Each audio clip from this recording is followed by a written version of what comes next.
You see, something is going to happen. Something wonderful. My God, it's full of stars. Hey, welcome back everyone to the NY Patriot Show. First off, I'd like to thank all the return listeners. That's what's up. I appreciate it. If you happen to like the show or you like this specific episode, hit that like and share it. Pass it on to somebody else. If this is a new listener, thank you for coming across my show. I'm sure you will truly enjoy this episode and past guests that I have had on. But tonight, I have a very special guest. It's actually a story that I've been dying to hear from her. Because I do know that when she does do her own research, she normally comes out with some sort of fireball for you. So I was looking forward to this because it's even a weird it's just a bizarre fucking story. But tonight, I have on with me Julia from Cosmic Peach, and she will be talking about the JonBenét case. So... you want to say what's up to everybody? And for the first-time listeners or people who don't know who you are yet, please give an introduction. Let them know what you do, what your show's about, blah, blah, blah, and all the links that they can find you with. Yes, thank you, New York. My name is Julia, and I have the Cosmic Peach podcast, and we've worked together a few times, actually, and those episodes are always absolutely incredible. I'm wherever you listen to your podcasts. I do have Instagram, cosmic.peach.podcast, and I have a tiny YouTube channel right now. I'm building on it slowly, but that's just Cosmic Peach Podcast on YouTube, and I respond to every message or every comment on Instagram. I love interacting with everyone. And I just try to bring the fire and new ideas on some old stories, kind of like JonBenét Ramsey. I like to not just cover it in the way that it's been covered 1,000 times. I want to bring a fresh look on the story, so that's what we're doing tonight. Very nice. And I do want to add, like she had said, we have done shows together before. I would highly suggest to go back, if you haven't heard her before, go back and listen to the episodes that I've done with her. We did the Westminster house, the Rifle House, right? Yes. And then what was the other one? I can't remember what, or was that just... did Netflix and Yes. Red Pill. Oh my God, that was the more recent one too. Yeah. Mm-hmm. Netflix and Red Pill. That one I think I just recently dropped not too long ago. So if this is the first time, definitely go back if you like this. And if you didn't like it, I suggest even trying the other one anyway. Try listening to the other two. I had a really good time. Just always a fun guest to have on that we can have laughs, but actually talk about, from some facts and some, interesting stuff, Yeah. So. And you always get weird with the occult, which, I love that because I'm not as knowledgeable about the occult as you are. Not saying I don't know about it. Yeah. I just don't know as much as you do. So something I'm lacking in that could tie the story together, you always bring that missing piece. So it's really fun to work with you. Awesome. I try. It's the weed. No. Yeah. There you go. I never practice magic. I just make this shit up when I'm stoned on the air. Oh yeah. Just talking out loud. That's yeah. Work. You imagine somebody could actually spit because there's even stuff that I've said on people's shows where they honestly had no idea what I was trying to explain. And I understand that. But, imagine, somebody actually, spitting out shit like that and it was completely fabricated. You know what kind of a psycho you'd have to be? No, I know. It takes a special type of psyche. Yes. I listened to your show and the Occult Rejects for a year before I ever even started my own podcast. So when I had you on as a guest, I already knew you were going to bring out certain information that I was hoping for, really. And secondly, that I already knew about because I had heard you talk about it before. But if I had never heard your show before, or I had never heard the Occult Rejects before, I might listen to this episode and be like, wow, they're fucking talking about some shit I don't even understand about, you know what I'm Yeah. saying? It's very, it can be jarring to some people. Like it almost sounds beyond belief at times that there's this whole other secret world going on, and some people aren't ready to take the red pill, I guess, or the blue, whatever color pill it is, a black pill, gold pill. They're not ready for that yet. But I do actually think that a lot of it ties into what was going on with JonBenét, because there's little symbols that Mary Jo watching Cold Case Files is not going to see that I see. Mm-hmm. You know what I mean? So I guess kind of to just get started, like JonBenét is one of the most recognizable faces on the planet. Oh, yeah. For sure. Point blank, period. One of the most recognizable faces on the planet. And I could have actually covered this in one of two ways, and you might be familiar with the second way, which is that she never even existed. Yeah, you know what? Unfortunately, I don't know where you're going with that, but I did not choose to cover it in that way. Yeah, because I had recently came across, it was so funny. It could have been us having the conversation about what we were going to cover, but one day as a suggestion, JonBenét popped up on my YouTube. You know, I haven't looked at it in a while, and I don't know who, I forgot who it was who was covering it. It wasn't a show I normally watch, but they were covering it in the senses that she never existed. So then I actually had hit up Teresa, and I was like, listen, you got to talk to your friend that worked for the family, and please ask him if he ever had physically seen JonBenét. And she responded back a little bit later, and she said he's eaten with the family. He's seen the girl. She existed. And she even started saying, don't tell me you listened to some story about this girl not existing. I was like, I didn't know that was a fucking theory. But according to Teresa, my sometimes co-host, her friend, whatever, I'm putting it out there, she's never said it before, her friend was very close to that family. He says he has seen the girl. She existed. So I'm just leaving it there. I'm leaving it there. Yes. And I'm going to release this on my show as well, and go probably even harder than just us talking about it right now. This is like a taste test, but I could have covered it in that way if it made sense to me. So I almost went at it as if to prove she existed for the large amount of people who have fallen for this whole she never existed story. And these are theories, and I'm not here to condemn anyone and say my theory is right and your theory is wrong, because at the end of the day they are theories. But no, I get that. I found so much evidence to support the fact that she existed rather than that she didn't exist. And I kind of went at it I'm going to prove to you, not only did she exist, this is what really happened. So that's my take on it. She definitely existed. And, when you think of her, you think of this porcelain doll, a very Dolly Parton-esque little girl with the big hair, the crown, the big, Dollywood dress, and she's literally like a doll. You know what's sad to say, and as you're saying that, I'm picturing it in my head only because it probably was something recently, and I hate to compare her to a dog, but we had even just seen those dog shows, and it's some of them, it's they almost look fake, because they're so groomed perfectly, you know, and unfortunately, when you're describing her, she kind of almost looked like she could have been a cardboard cutout that they took not implying that she was fake, but I'm saying they could have taken a picture of a fake cardboard cutout. It would look so pristine and perfect. You know what I'm saying? That was created.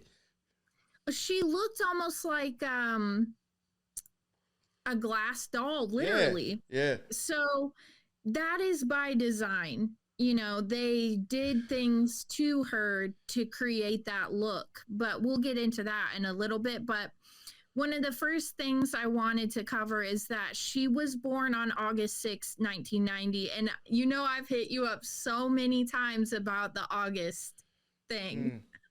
Like, August comes up for me repeatedly. I'm talking about in everything I decide to research, there's some weird event that happens in August connected to whatever I'm researching.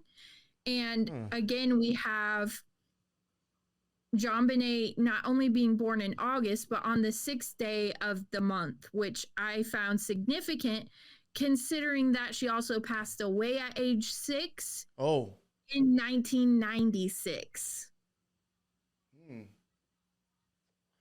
That's it. When was she exactly? When was she born again?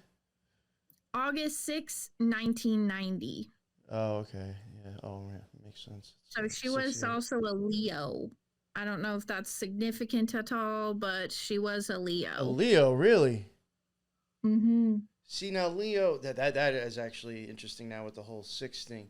Leo is the lion, and that would go along with the Tiferet, which is the 6th sphere. The 6th sphere on the Tree of Life is Tiferet, and that is the sun. The sun goes there, and it is associated with Leo, the lion. Mm-hmm. So there is, in my opinion, a weird connection with the 6, like you were saying. The 6 and the 8. But if you think about like the 666, a lot of, and I'll get into this later because I want to just drop like the hammer when it comes time for it. But a lot of people believe that, well, the mainstream has put out that she died on Christmas Day, which was the 25th of 1996, but I may actually prove that wrong tonight. Okay. And this all takes place in Boulder, Colorado. You know, I've been hearing weird things about Colorado a lot lately that I... Oh, you're going to love this shit. Yeah, especially even when it comes to like secret societies and sex trafficking. Supposedly, I never knew that Colorado was bad for that. Supposedly, that's what I've heard. I don't know if it's true. Yeah. There's actually a lot of credible sources who would agree with that statement you just made, that there are a lot of weird, shitty rings and pedophilia stuff coming out of Colorado. But the way that our story starts off, and a lot of people will be familiar with this, is that on Christmas Day, JonBenét Ramsey's mother, Patricia, or Patsy, quote unquote Patsy, discovers a long handwritten ransom note. And then she finds that JonBenét's missing. And the dad supposedly searches the whole house. The mom searches the whole house. They cannot find her, but they have this ransom note. And JonBenét Ramsey actually sustained a skull fracture from a blow to the head and had been strangled with a makeshift garrote that was tied around her neck. And the autopsy report stated that the official cause of death was asphyxiation by strangulation associated with cranial cerebral trauma. So basically, she was cracked in the head and then choked to death. Oh, yeah, or that could even be like a homicide. Choking somebody and banging their head against something, too. Yeah, you know, yeah. Right. So that sounds like, from watching all those shows on TV, you know. You watch enough of the ID channel, you can get an idea what you're talking about. And so significant damage to the head and the marks on her neck would suggest that she was strangled. And it is still a cold case with Boulder County Police Department, and it's an ongoing investigation.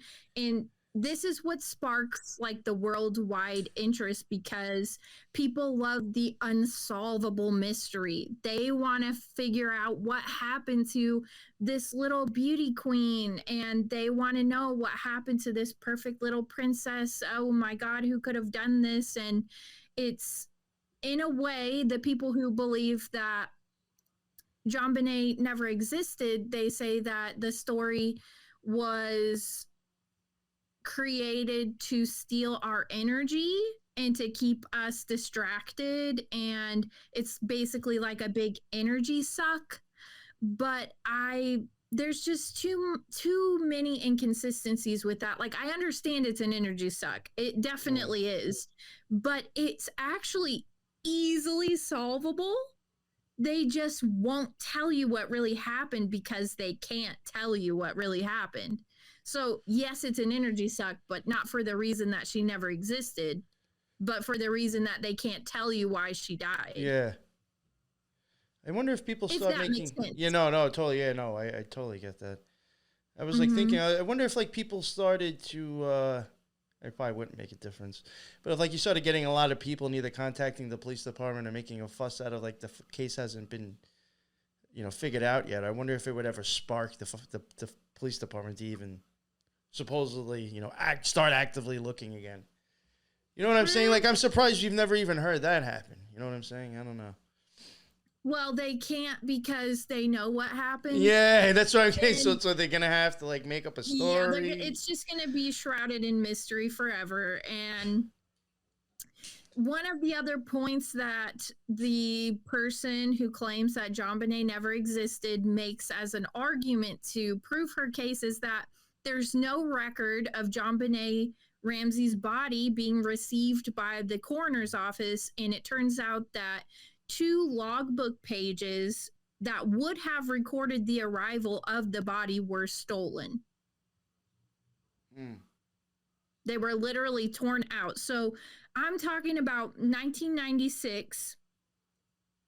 There were no digital admittance slips. It was all paper and pen. Oh. So that it would have been easy to cover something up or hide something by simply tearing the page out. It doesn't mean that she never existed, but it does mean they are hiding stuff. Oh yeah, they're hiding something on those days, on that day, obviously. Like maybe it wasn't the date that they've told everyone, but they can't tell you that it's not the date that they've told everyone because they've already said it was Christmas Day. So if it wasn't Christmas Day, they would need to cover up the fact that the body arrived on a different day. Okay, Do you see what I mean? Yeah. And there was some random fucking dude named JT Colfax who admitted to stealing the pages and trying to burn down the Ramsey's home. But I think this was kind of like a quote unquote literal patsy, similar to Oswald being a patsy. And there have been a lot of people who have taken the blame for something that they didn't actually do. So I don't think this guy actually stole any pages. I don't think he ever tried to burn the Ramsey's home down. I think they needed to hide the evidence, and they used this JT Colfax guy to pin it on, saying he stole the pages from our logbook. But I don't think, now some people will say that every single photo we see of JonBenét is an AI generated fake photo. And they use the people who are not real website or something like that. It's like, this person's not real website to prove that. And it's very convincing because if you go on there, the people that don't exist website has like 1 million photos of people who literally don't exist, but it looks like you took a picture of my face and posted it online. It's very realistic. I mean, there's been like videos. You can find videos of her and stuff, can't you? Oh, yeah. And it's just crazy to say that it's an AI generated photo because she has freckles that stay the same in every single photo. She has a crooked smile, like her smile's a little bit smaller on one side, and her baby teeth. And she looks like John and Patsy. Now, could they have taken a photo of the dad and taken a photo of a mom and created like an AI generated image? Yeah, sure, they could have, but it's almost, her face is too imperfect to be an AI generated image, because another thing that they say is that her eye color changes. Some photos, her eyes look more blue, and in some photos, her eyes look more green. And I found out why that is. And it's nothing to do with an AI generated photo, but her eye color was edited. I just I'll tell you why later. But yes, her eye color does change. So another Oh, one you know of what I the wanted to things that say just real quick, even with the whole go ahead. CGI stuff. I mean, listen, I believe nowadays, and I'm probably sure it's happened before in the past, but just think about it. Like in certain ways, I don't think that would be really pulled off too well. Looking at how it is done today, in my opinion, and I do believe that I have literally looked at the TV and seen CGI people that are, in the government. I'm not going to get whatever. But I do truly believe that I have at least seen like neither CGI or something wrong, masks. You can tell something is not right. With a background, I mean, they've even... CGI. I mean, it's even been shown on the news, on multiple news stations. This one I won't worry about because it's been proven. That whole thing when Biden threw his hand through the fucking microphone. That's impossible. It was obvious CGI. Something was not right about that. So I do believe that can happen now. But what you're saying, even with the whole freckle thing, my opinion, and not just conspiracy theorists, I'm sure some people notice it and tell themselves it's just not fucking real. But I mean, you can see fucking up faking shit now. Think about going back 20 years ago and making sure you didn't fuck up that fake shit then to where you got the freckles correct. You know what I'm saying? Like, they screw it up now for like 5 minutes when someone's talking. You think they're going to be able to supply tons and tons of footage back then, perfect, looking like, oh yeah, that's totally real. No way, I don't think so. way. I don't think so. I don't know. No I don't way. think so. And actually, if I was going to create an AI generated photo of a fake little girl, why wouldn't I make sure the eye colors stayed consistent? Yeah. That would be a fundamental. And I'll even add this in there just real quick for some people that, I'll even entertain that the Twin Towers may have gone down with a hologram. I'll entertain that, but now think about this, the reason I'm saying that, you only need footage of that of a few seconds, and that's it completely.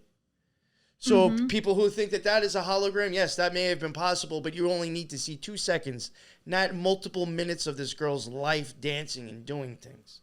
You know what I'm saying? I think in small little snippets we can be fooled with holograms and fake shit, but for something that long back then, I think no, I really 6 years of a person's life. Yeah, I don't buy that. It's not. And I'm open to a lot of shit, but I really don't think that shit was faked. I don't think she was. And again, I'm not here to condemn anyone's theory. It's just I have found evidence, factual things that you can go and look up and see for yourself that proves she was real.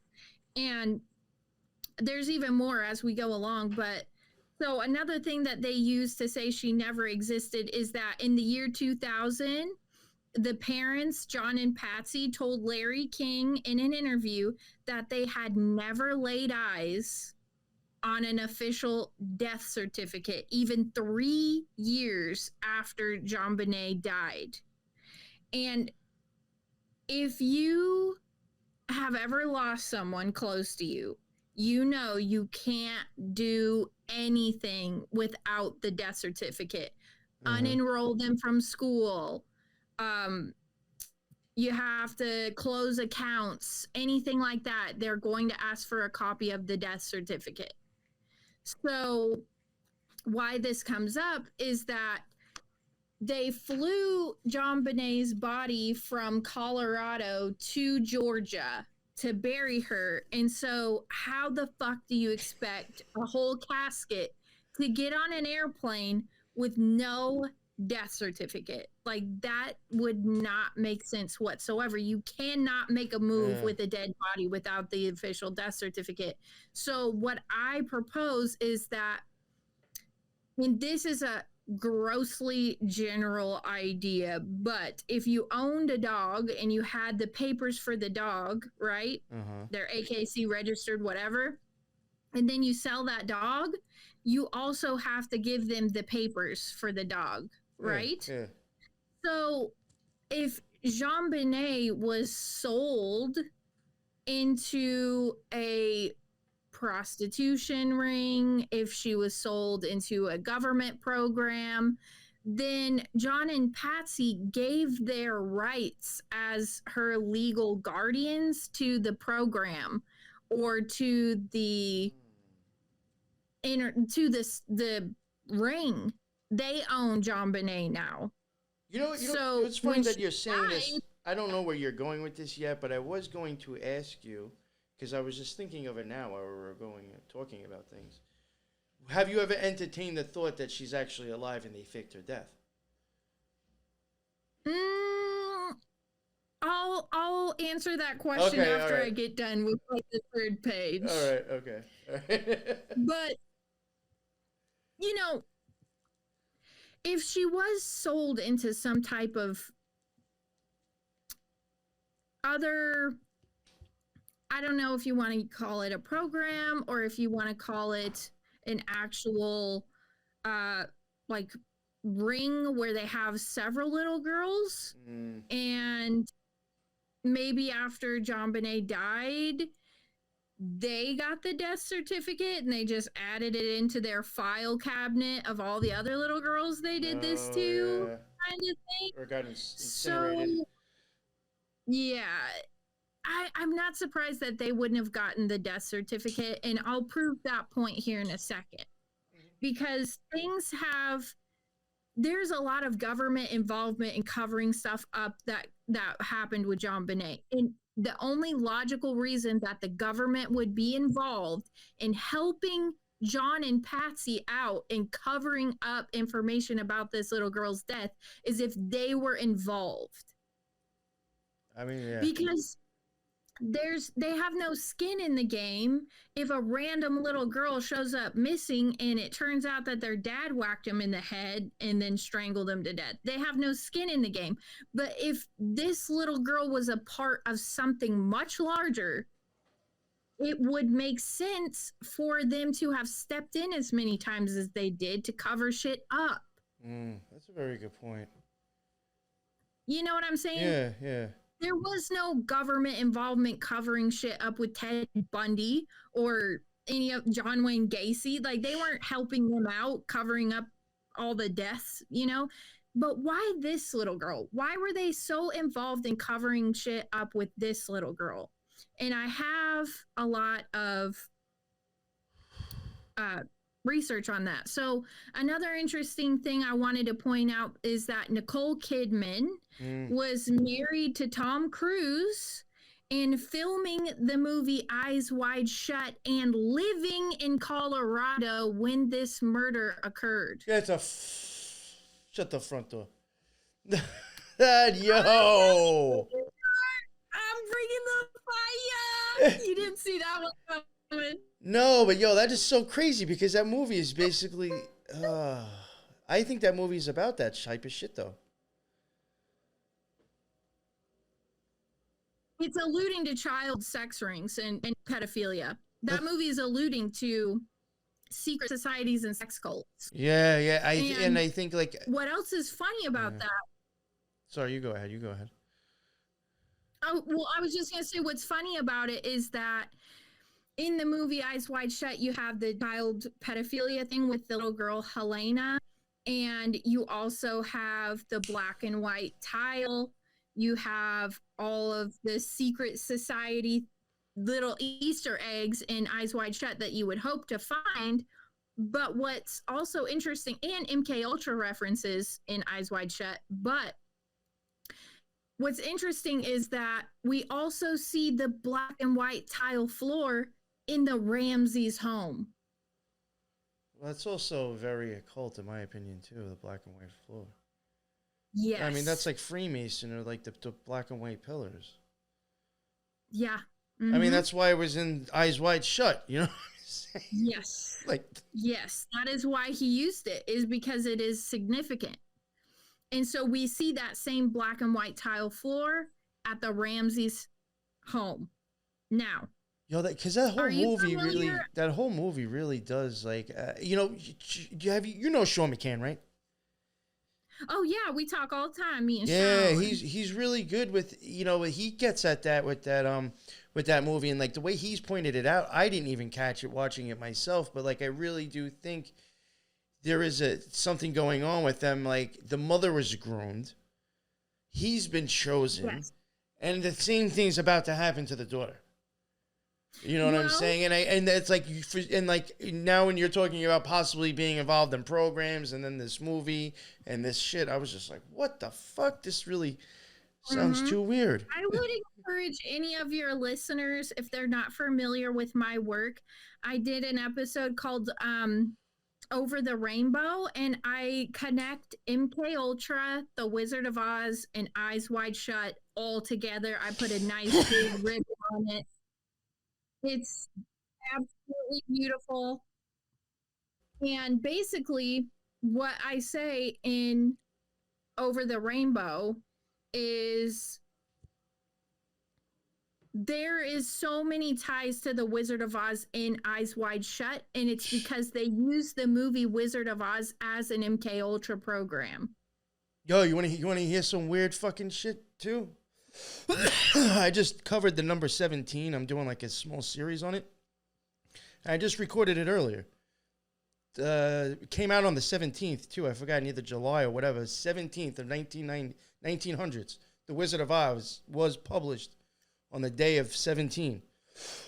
And then another weird thing. Doesn't surprise me at all. The first televised United States, like whole country wise, the first sports televised game ever was on the 17th, and it was the Lions versus the Tigers and Bears. Oh my. No, like, you know, but it was the Lions and the Tigers, and I was like, what the fuck? But 17, and then also Rainbow, Wizard of Oz.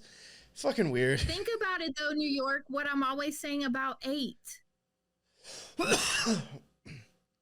Yeah, well, 17 is 8. And so I was going to say, I do think that all falls in there with that stuff. Yeah. Are you familiar with David McGowan? Yes. Okay. So I want to dip into a little bit of the research David McGowan did in Program to Kill. So he had a little bit of a section on JonBenét that I've expanded with my own research. Oh, see, I didn't even know he even ever covered her.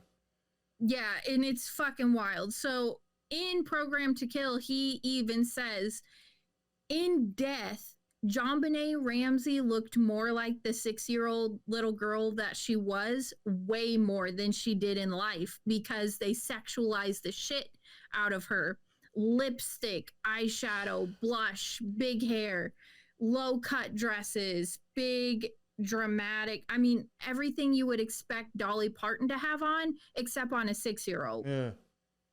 Yeah, it was very like dramatic and some of them were kind of over the top a little bit. Like, yeah, they're but very in the autopsy photos, we see her as the little girl that she was. You know, she wasn't done up. She was just a little girl. When that girl went home and took off all that crap and they washed her off, you probably could have put her back in front of the crowd and they would have no idea it was the same girl at all. They wouldn't have known who probably she was. Not. You're totally right.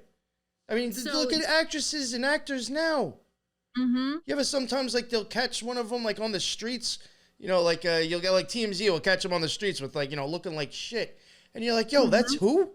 Fuck. Yeah, because they ain't got all that fucking makeup on that they use for the camera. Yes. And that's what they did with this little girl. But you got to imagine being 6 years old and them primping you like this constantly. It was just, you know, when you see the autopsy photos, it kind of sinks in. Like, this was a baby, really. A 6-year-old baby. You know what I'm saying? And she was found in the basement of the house, and her right hand was placed above her head, and there was supposedly duct tape on her mouth, but I'm going to get into the duct tape a little bit later. But so there was cord wrapped around her neck, and there was a broken off paintbrush handle through the cord that was taken from Patsy's art supplies, the mom. Wait. Explain that again. I'm so sorry. So, you know, like the garrote, like they twisted the cord around her neck with the broken off paintbrush That's what I was handle. thinking. Okay, yeah, that's some like I just made me think of John Wayne Gacy. Yeah, and Because I think he kind of like choked people out with some weird twisting knot. it was like that, but the weird thing is, to most of the investigators who were first on the scene, they said very vividly that her bindings look staged. Really? And another interesting part about that is, if you're breaking into someone's home in the middle of the night, taking this little girl, why wouldn't she be screaming her head off that an intruder just came into her room? Wouldn't she be screaming her head off that she was being taken downstairs? Wouldn't she be screaming her head off for her mom? And if you're in a rush to murder the girl, how do you know where the mom's art supplies are? Yeah.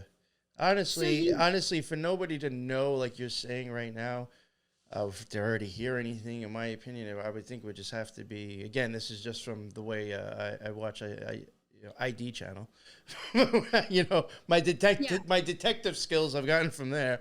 I would just assume that it's probably because it was somebody she knew and didn't think was going to be an issue, maybe, or drugged. I don't know. But for you to not react, I don't think it would be a stranger. I think you'd get screaming. Would that person know where the art supplies were? Well, that would make sense too. It's somebody who actually knows like where shit is inside the house as well. Like a mom or a dad? Yeah, a family member. I was leaving it open to wherever you wanted to go, but I mean, that's what I was thinking. Yeah. And they seem to have had an awfully long bit of time to do this in, to create the garage and to do all this shit and take her into the basement and do all this. They would have obviously had quite a bit of time on their hands. And to also, I'll get into it, but so like the way that she was posed with her hand up, it very much resembled how the Black Dahlia was posed. Are you familiar with the Black Dahlia? Yeah.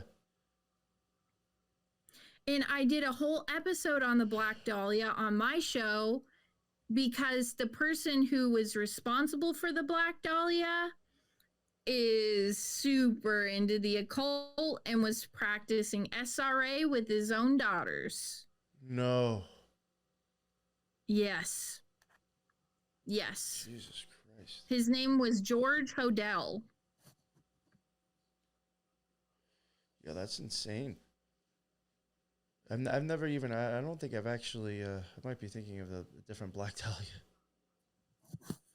The Black Dahlia was posed in a field, cut in several pieces, and she had very significant hand posings and arm posings. Oh, okay. And JonBenét was posed very simple to that. Oh, this is interesting. And I do believe that the Black Dahlia's death was occult. And the way that they posed her, JonBenét, that is, it stuck out to me.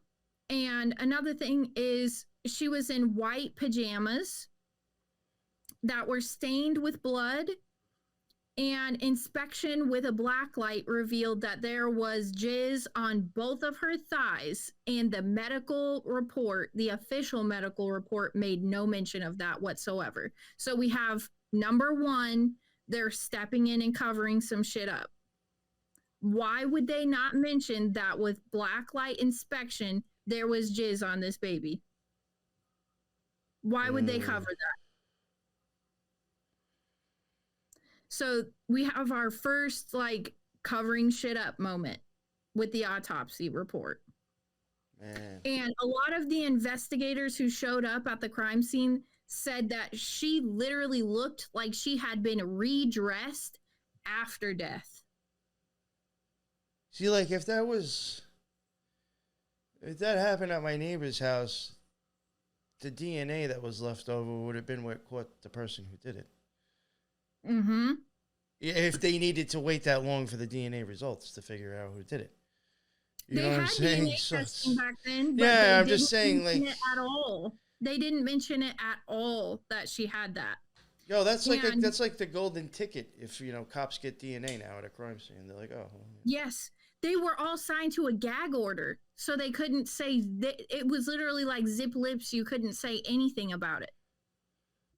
The investigators, they had to sign a gag order, and Wow. she was clearly sexually abused, severely beaten about the head, and then strangled.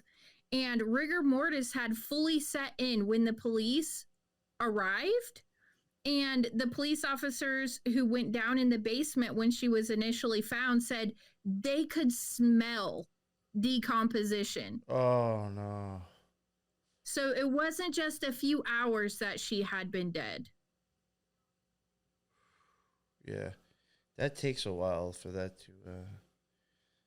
And you also have to think it's Colorado in the middle of December in a basement that's freezing cold. And they could still smell decomposition when they arrived. Do you know, maybe or maybe you get into that, or maybe you don't know. I don't know. Do you happen to have any idea, like, I guess maybe publicly, when the last time she was even seen before she was even known to be dead? Yes, I do have that. Oh, okay. And I will definitely enlighten you on something. Okay, all right. No, because I'm thinking like that could be a way of messing around with when she, actually, who knows? Like she could have been possibly long enough to start to smell. Mm-hmm. So, okay. Very possibly. All right. Okay. And so on the palm of her left hand was what some say is a heart in marker, but it looks like to me a smiley face. Well, either one, damn. The smiley face would go along with the death, though, for sure. It looks like a smiley face to me. I mean, even the heart. I'll even put it this on the way. left hand. Even with the heart thing, that's even making me think of, kind of like the Taurus. I could see the heart in a sense almost looking like they call it almost like the way a black hole would function, and it's hard to explain. You know how it has that, it's called, I think, a Taurus or whatever. But besides that, toroidal. Yeah. But also, I it's sometimes that could go along with the stuff with like I in my opinion, like with Venus, because I even remember recently or not too long ago, there was a school shooting. I don't know what's what or whatever. I question it. I'm not saying nobody died, but I do question what we're seeing. And there was a girl who had green shoes with a black heart written on her green Converse that the parents were showing when they're interviewing the parents, and everybody's advertising these were her shoes. She drew this heart. Like, they were focusing on that shit. And I was like, yo, the heart chakra is green too. You know what I'm saying? So, like, to me, I'm looking like that shoe, like, just getting fucking weird. Yes. So now, like, you saying, like, even a heart or a smiley face, I could see that being weird anyway. Let's just say, and I'm play devil's advocate, that it's a smiley face. Yeah. The reason that was significant to me, if it was a smiley face, is that I did an episode on the smiley face drownings. Yeah, with, that shit's wild, man. Ramsey. But you have to think about the West Memphis 3 murders, those little boys who were drowned to death, and like all the cult weird shit going on with like Damien Eccles, and like the smiley face victims also were found like floating in a ravine. And so I was like, this is odd if it is a smiley face, that the smiley face has also been connected to 3 other little kids who died weird, Oh, there's so many people that have died with that situation with the smiley face killers. Yeah, oh my God. It could be a heart. It could be a smiley. Either way, it's fucking weird, right? Yeah, for sure. So she did have a crucifix necklace on. She had a bracelet on that said JonBenét Ramsey. So she looked like... Did they mention what color the bracelet was? Both silver. Okay. All right. But why it's significant to me is that as a little girl myself, if I went out to an occasion and my mom put jewelry on me before bed, I always, like, she would put me in the shower, take all my jewelry off. Then after the shower, it's PJs in bed. Yeah. So the fact that she was supposedly taken in the middle of the night in bed in her jammies, but she's still fully decked out with all of her jewelry on. You said it was silver, right? Was she normally wearing silver a lot? Did you happen to notice like anything with her jewelry? I can't say. Okay, yet. all right. Because I'm just trying to like look for things associated with like the Kabbalah, and I'm trying to like paint a picture of like where I might be going. You know? Okay. I got a ton of it for you. So this is where the plot thickens. So on the previous night, Christmas Eve, JonBenét attended a Christmas Eve party with her mom, John and Patsy, and her little brother, Burke, at the home of a family friend. And the family friend is Fleet White, the White family Christmas Eve party. And this is the supposed timeline. The Ramseys, quote unquote, supposedly came home around 9:30 on Christmas Eve.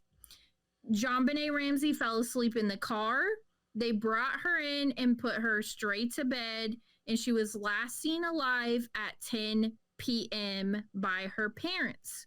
And then Patsy, the mom, supposedly woke up at 5 a.m. the next morning and headed down the back stairway and found a ransom note. Now, why that is significant is because the only people who were aware of the back stairs were people who lived in the home.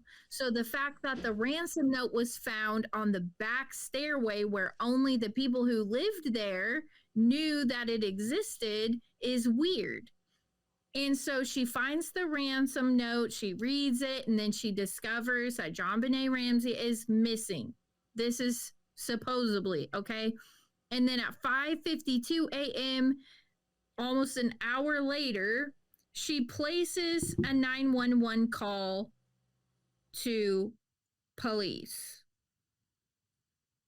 What? So for me, I wake up at 5 a.m., head down the stairs, I find a ransom note. It says, "We've got your daughter." I'm going to check for the room. I'm going to do a once around the house, and then I'm calling. Why did it take her 52 minutes to call 911? It took her almost an hour to call 911 after she found the ransom note. That's interesting. And keep that in mind. That does add to 7. Yeah, well, it's fucking weird too, because in the background of the 911 call, you can hear a little kid talking, and they have made the assumption that it's the little brother Burke, right, in the background talking. But John and Patsy say over and over again that Burke wasn't awake yet, that he was in bed and knew nothing that was going on. So who's the little kid talking in the background? It does sound like a little girl to me. I'm not saying that it's JonBenét Ramsey. I actually think it's someone else, but I'll get to that in a second. So she places the 911 call, and then the police arrive 7 minutes later. Another 7. Yeah. But now get this shit, New York. Fuck. This was the second time a 911 call had been placed from the Ramseys household within 3 days. Okay. This was not the first 911 call. Within the day before Christmas, Christmas Eve, and Christmas Day, 911 had been called twice. The second time that 911 was called, they found her dead. But the reason for the first 911 call has never been made public. Never been made public. Now, the first call what we know about the first 911 call is that it was placed on December 23rd, the day before Christmas Eve, during a house party that the Ramseys were throwing for over 100 elite Boulder Society guests. So they were having a party at their home for Christmas, and over 100 elite guests were attending, and all of a sudden 911 call. Then we have Christmas Eve. Then we have another 911 call where we find JonBenét dead. And to make this make more sense, a little background on John and Patsy Ramsey is that John Ramsey is the son of a World War II pilot who later served as the director of Michigan Aeronautics Commission, and he was known as Czar Ramsey. And John Ramsey himself served as a naval officer and a pilot in the Philippines in 1960. Oh, in the Philippines. You fucking kidding me? Yeah. Yeah. Yo, you know what's funny? You asked me about Quetzalcoatl. And the Order of Quetzalcoatl, I think, is involved in the Philippines. And I think the Shriners are involved in the Philippines. I think people are in the Philippines that were involved in the QAnon psyop. I do too, and I think it's related to Quetzalcoatl, but I won't say what that is until my other episode comes out. Maybe I'll come on your podcast and talk All right, about that. yeah, you can do that for sure. You want to come on and talk about Quetzalcoatl? We'll fucking do it. Oh, I'm going to burn you up on the Quetzalcoatl thing, but that's another episode. But so now, John Ramsey later formed a company called Access Graphics, which was later taken over by Lockheed Martin. Oh, jeez. And after it was taken over by Lockheed Martin, John Ramsey was the CEO and president, and his vice president was his father-in-law, Patsy's dad. Yo, those are basically like contracted government workers. Yes, it's the biggest distributor of military something or other with Lockheed Martin. Yeah, the government even admits that they do that so they're not actually government officials. They contract shit out to privatized companies. Yeah, definitely. I mean, Elon Musk is one of them. Mm-hmm. Absolutely. And so we have red flags here, right? And his father-in-law, Patsy's dad, Donald Paw, is a former Union Carbide engineer, and Patsy is the oldest of his 3 daughters.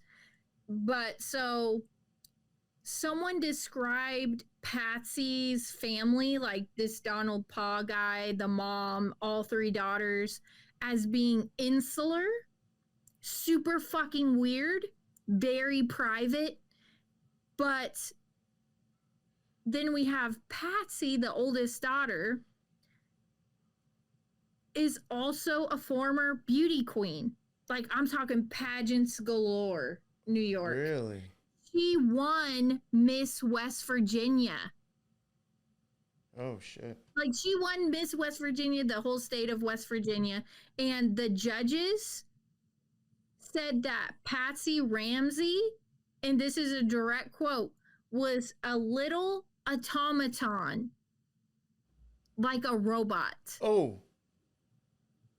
They said that Patsy Ramsey was like a robot.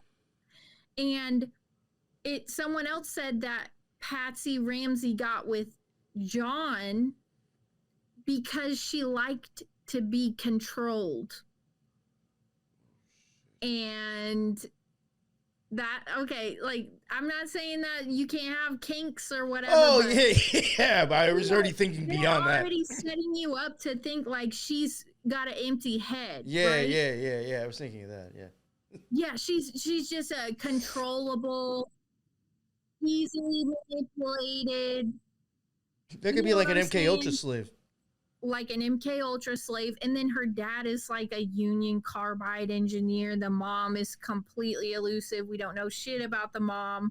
And then we have this empty-headed Miss West Virginia pageant beauty queen who gets with someone working for Lockheed Martin. There's like so many flags here. So, but the reason I mention that is because it makes sense with their involvement with like Lockheed Martin and all this weird stuff, that they were involved in the elite class in Boulder. They were hobnobbing with like the big wigs, you know. These weren't like, oh, I invited some of my coworkers from, you know, my 9-to-5 job over to my house. This was like a big shebang. This was a huge Christmas party. Shebang. People were coming over that were making hundreds of thousands and millions of dollars. This wasn't just your average Christmas party. But in the middle of it, somehow there's a 911 call. And not only has that first 911 call never been made public as to why that they had to call 911, the guest list for that party has never been made public either. Oh. And going back to like when the second 911 call was placed because she found this ransom note, it was a 2.5 page long handwritten ransom note, and it was held from the public for 9 months. 9 months. Took them 9 months to birth out that paper. Yes, it took them 9 months to make that public. And so in this handwritten ransom note, the abductors of JonBenét ask for exactly $118,000, which was to the last number, 118,000. That was the exact amount of the Christmas bonus that John Ramsey had just received. What the fuck? And they quote in this ransom note that they represent a small foreign faction, and that if the 118,000 isn't received, then JonBenét will be decapitated, and they can expect a phone call at like 6 a.m. or something weird like that. Yo, you know what's so weird? What you just reminded me of? I'm really sorry. I hate to like interrupt. This is fucking bizarre. If I remember correctly, I just had this kid come on for Gematria recently. And damn, I wish I would have fucking gone live, because then I could have just referred back to it. But he was covering numbers. I don't remember if it was January 18th or 11/8, but somehow he was showing the numbers 118, something to do with a date, and it was a date of an eclipse. And at that day of the eclipse, the nodes even change to like the same number, and then there's 59 minutes and 59 seconds in between some shit, which added to 118. I can't remember the exact like how the date was playing, but he was showing those numbers also matched up to like an eclipse that was like changing the north and the south pole. Fuck, it was really weird, really weird. But there was like something. There was definitely occult symbolism within those numbers, I believe. He was showing the 118. Yes, yeah. So like when you said that, I'm like thinking like, I know that is like off. I mean, it's an eclipse date, but there was also things in him showing those numbers meaning other things as well. Yes, nothing is an accident, and especially in this story, nothing is an accident.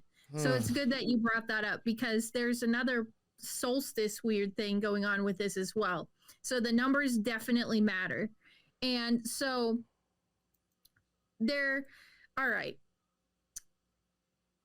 They call the police because they get this fucking bizarre ass ransom note, and they do not contain the crime scene. When the police arrive, they let people come and go as they please. Geez. The fucking pastor came over. The Ramsey's BFFs came over. People were tracking in and out of the house. Everything was contaminated from the get-go. And the police actually didn't even arrive for 2 hours after the 911 call had been placed. And then it took another 12 hours for the fucking coroner to arrive. Wow. And the coroner only spent 10 minutes examining the body and the entire crime before he was like, tagger and bagger. 10 minutes. That's ridiculous. I mean, listen, I understand, like, shit can move slow, but like, put it this way. This is what I find weird about that whole situation. You were just talking about all these people that were at that house prior, right? Obviously, this family's connected. Mm-hmm. If that was somebody of importance or new people of importance, shit would have been all over the fucking place right away. I'm important. Why the fuck aren't you here? You know what I'm getting at? Like, shit would have been taken care of. They wouldn't have taken 14 hours for a coroner to show up or 2 hours for the cops. They'd be fucking making a big stink about it on TV if the cops didn't show up in 15 minutes. I know. But now, the other weird thing is that right after she places the 911 call, she places a call to this family friend, Fleet White, who they had just attended the Christmas Eve party at their house the night before. So she calls 911, hangs up, immediately calls Fleet White. He's already over there when the police get there. And so I actually think he was there the whole time, and his daughter, who is BFFs with JonBenét, is the little girl's voice we can hear in the background of the 911 call. I think that they were already over there. I think that they might have been there the whole time, actually, and that this Fleet White character is part of this whole story, because when the police get there, they're like, we need to search the whole house, right? And so he lets John Ramsey and Fleet White search the house. And then Fleet White immediately, the police officer was like, I think we need to search the house. Fleet White goes straight down to the basement, and he's the one who finds JonBenét. Oh, convenient. Mm-hmm. And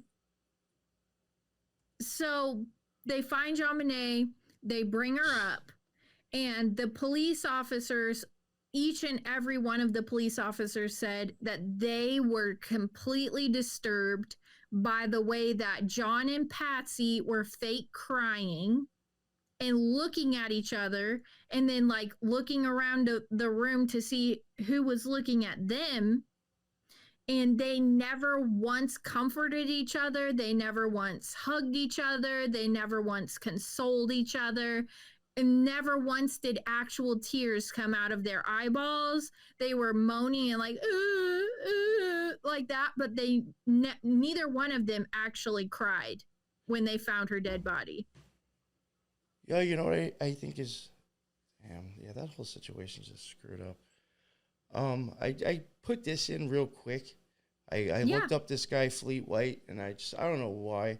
I was just like, I'm just gonna run his shit to see what his numbers are. Like in gematria, and I do find this interesting. This really literally could just be a coincidence, but in Hebrew gematria, his name would equal to 1158. So and 5 would go along with like chaos, destruction, and change. So I don't know, or that even could be like sometimes people will say 5 could be like, you know, the Saturn sigil upside down, a part of, you know, whatever. I mean, you still have 118 in there, just with a 5 thrown in now. I find that interesting. That could just be very coincidental, maybe part of the Matrix or something. But, you know, you just mentioned before the 118 with the ransom and the bonus, and then this guy's name in gematria just has a 5 added to that. And he actually, him and his family will actually come in. He was like an oil tycoon, which is also like he was a billionaire or a millionaire. And he does play a significant role in this story because of his daughter as well. But what was her name? The daughter? Yeah. His daughter's name is Daphne White. Oh, how do you spell that? D-A-P-H? D-A-P-H-I-N-E.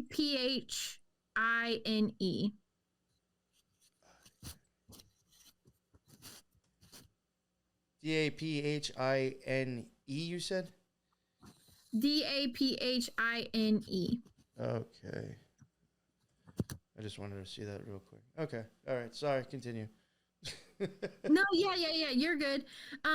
So I think that the Fleet White and his daughter and his family were already there when they placed the 911 call. The daughter and the mom go back home. Fleet White is there, and he and John head downstairs.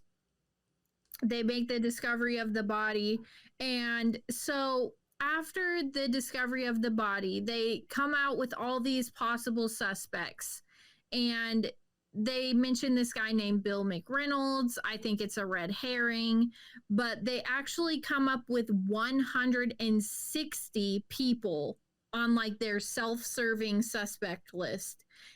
It's 160 people to point the blame at anyone but themselves. You know what I'm saying? Like, wow.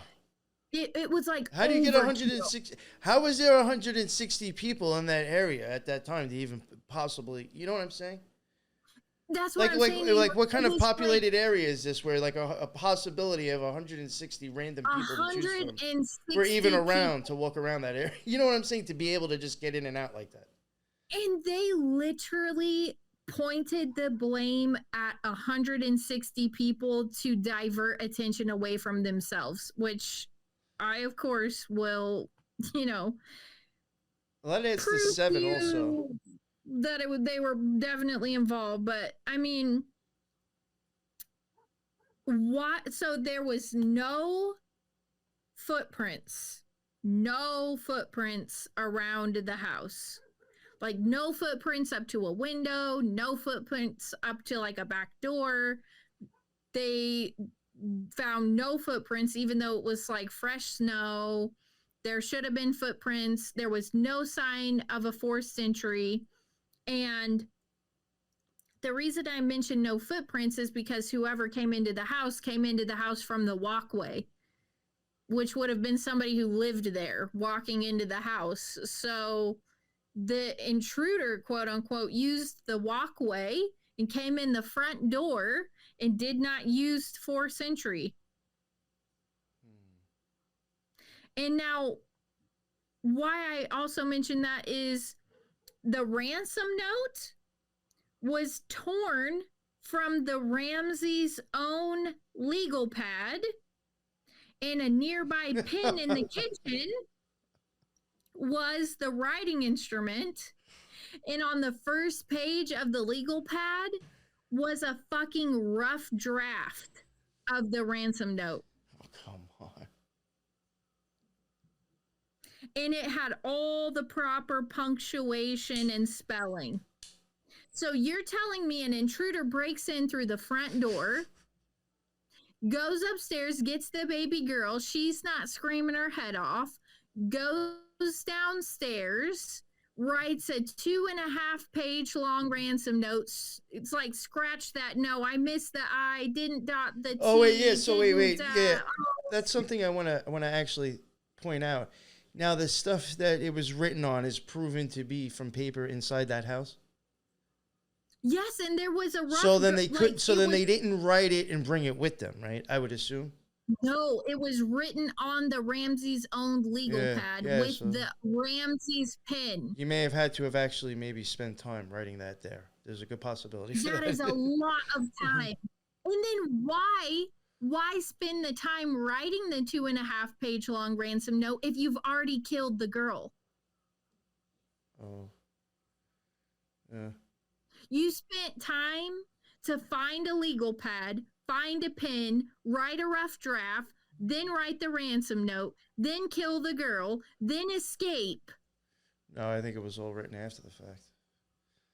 Right? You think? I don't know. And I think that the ransom note was compared to Patsy Ramsey's handwriting, and it was a fucking match. Oh. That doesn't help. So the mom wrote the ransom note. Yeah, that's like a oopsie. Now get this shit, New York. This is some shit nobody talks about. JonBenét Ramsey was flown from Colorado to Georgia to be buried, right? She was laid to rest next to her half-sister, Elizabeth. What happened to the fucking sister? Fucking 2 daughters of John Ramsey dead. See that I don't think I actually ever knew. I don't think I knew bet that. you didn't. No. I'd be looking into shit. Yeah. Now, after the burial, the Ramsey said that they were too grief-stricken to talk to police and that they couldn't be interviewed or couldn't be questioned. But the day after the burial, they decided to do a CNN interview. So they weren't too grief-stricken to go on TV. And do you have anything on Linwood? Were they using him yet? Linwood? I don't think so. I didn't come across that name. Okay, all right. They used him as a defamation lawyer. Basically, like, pretty much so, like, if people wanted to talk shit about him, they had a lawyer that could sue him if there's no proof. Well, I don't think I came across that name in my research, but I did come across another. It's not as popular to find anymore because of Trump, you know, but a while ago, before everybody was sucking on Trump's ballsack, you could find out that Linwood was associated with that fucking family as well.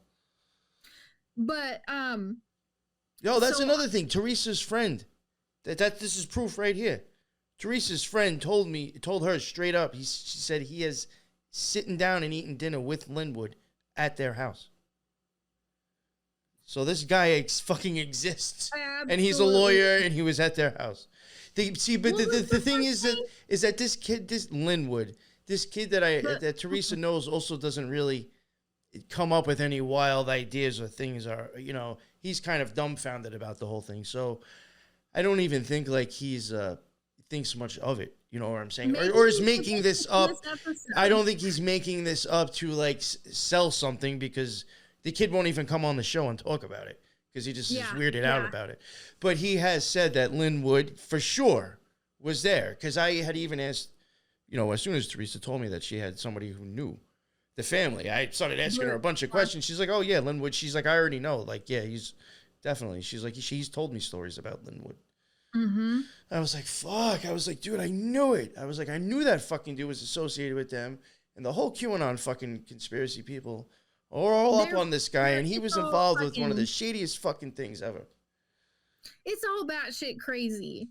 And so the reason I bring up the CNN interview is because multiple people stated that during the interview and around that time, Patsy and the little brother Burke looked like they had been sedated. And they also claimed that they had no memory of what took place the days before they found the body. Like, they were like, I can't even remember.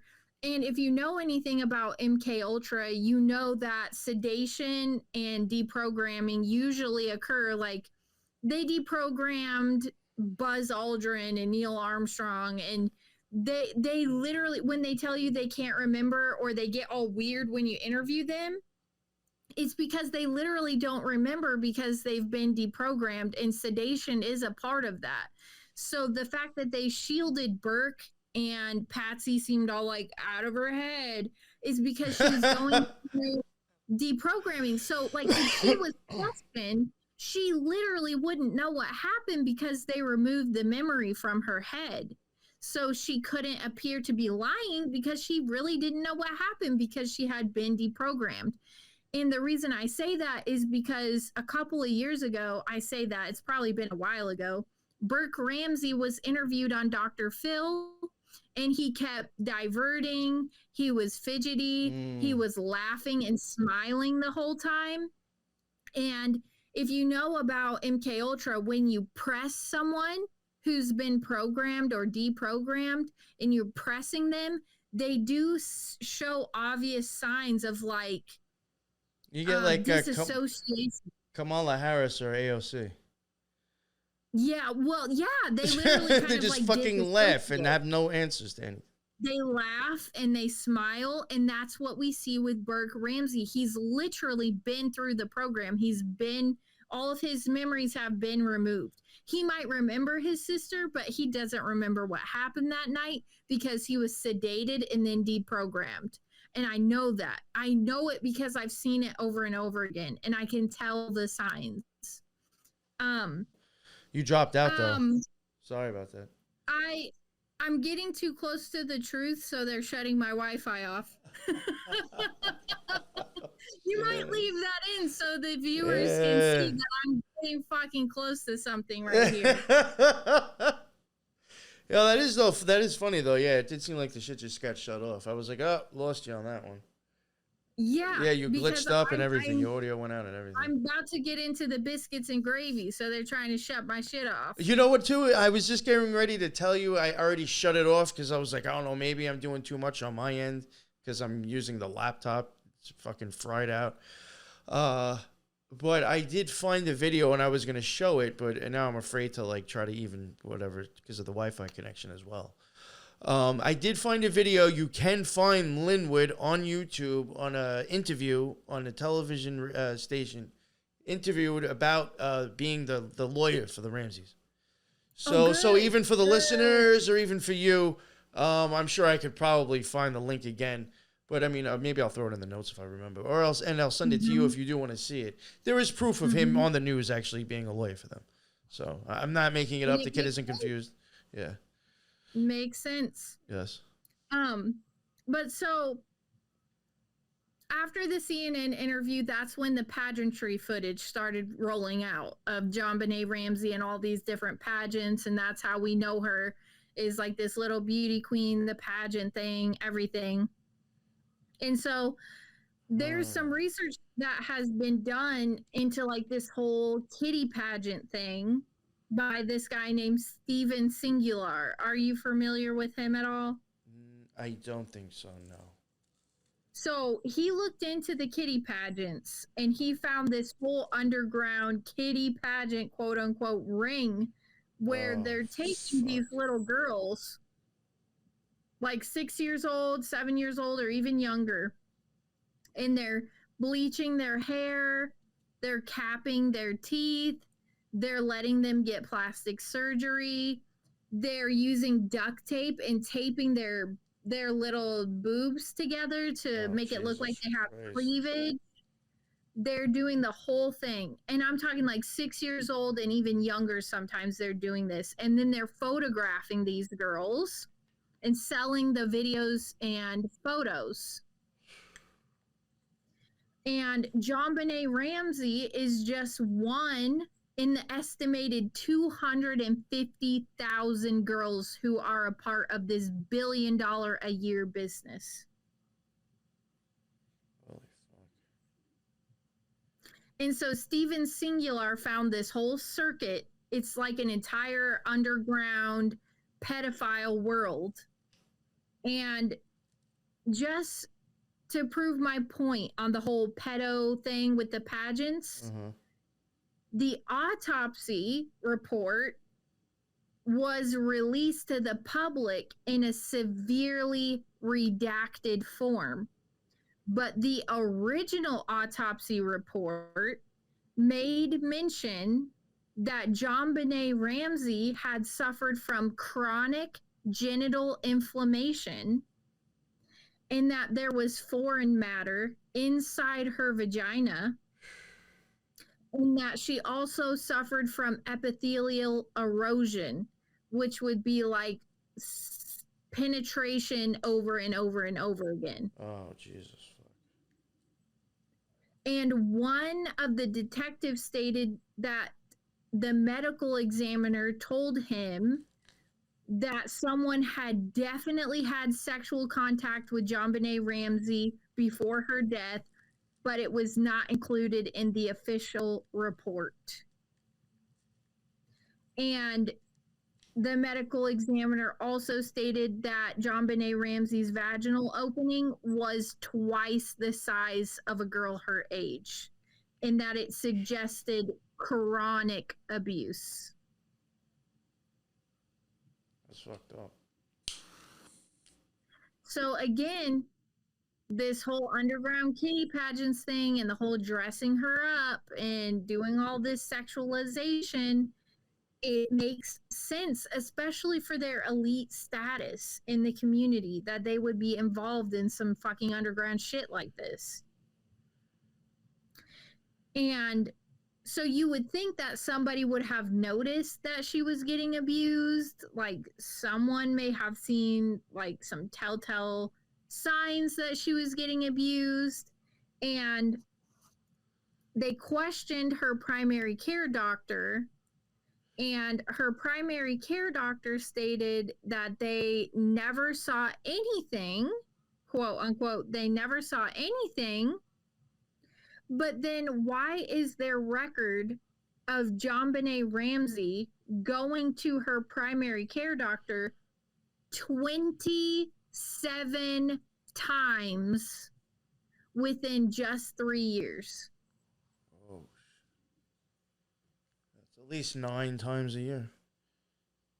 9 times a year she was taken to the, but they never saw anything, supposedly. You can get 93 out of that too.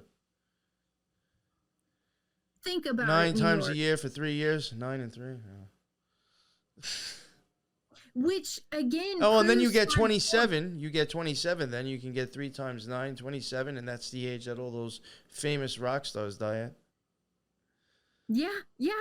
And to prove my point about her being real and not just some CGI made up fairy tale, do you know the links that they would have had to go to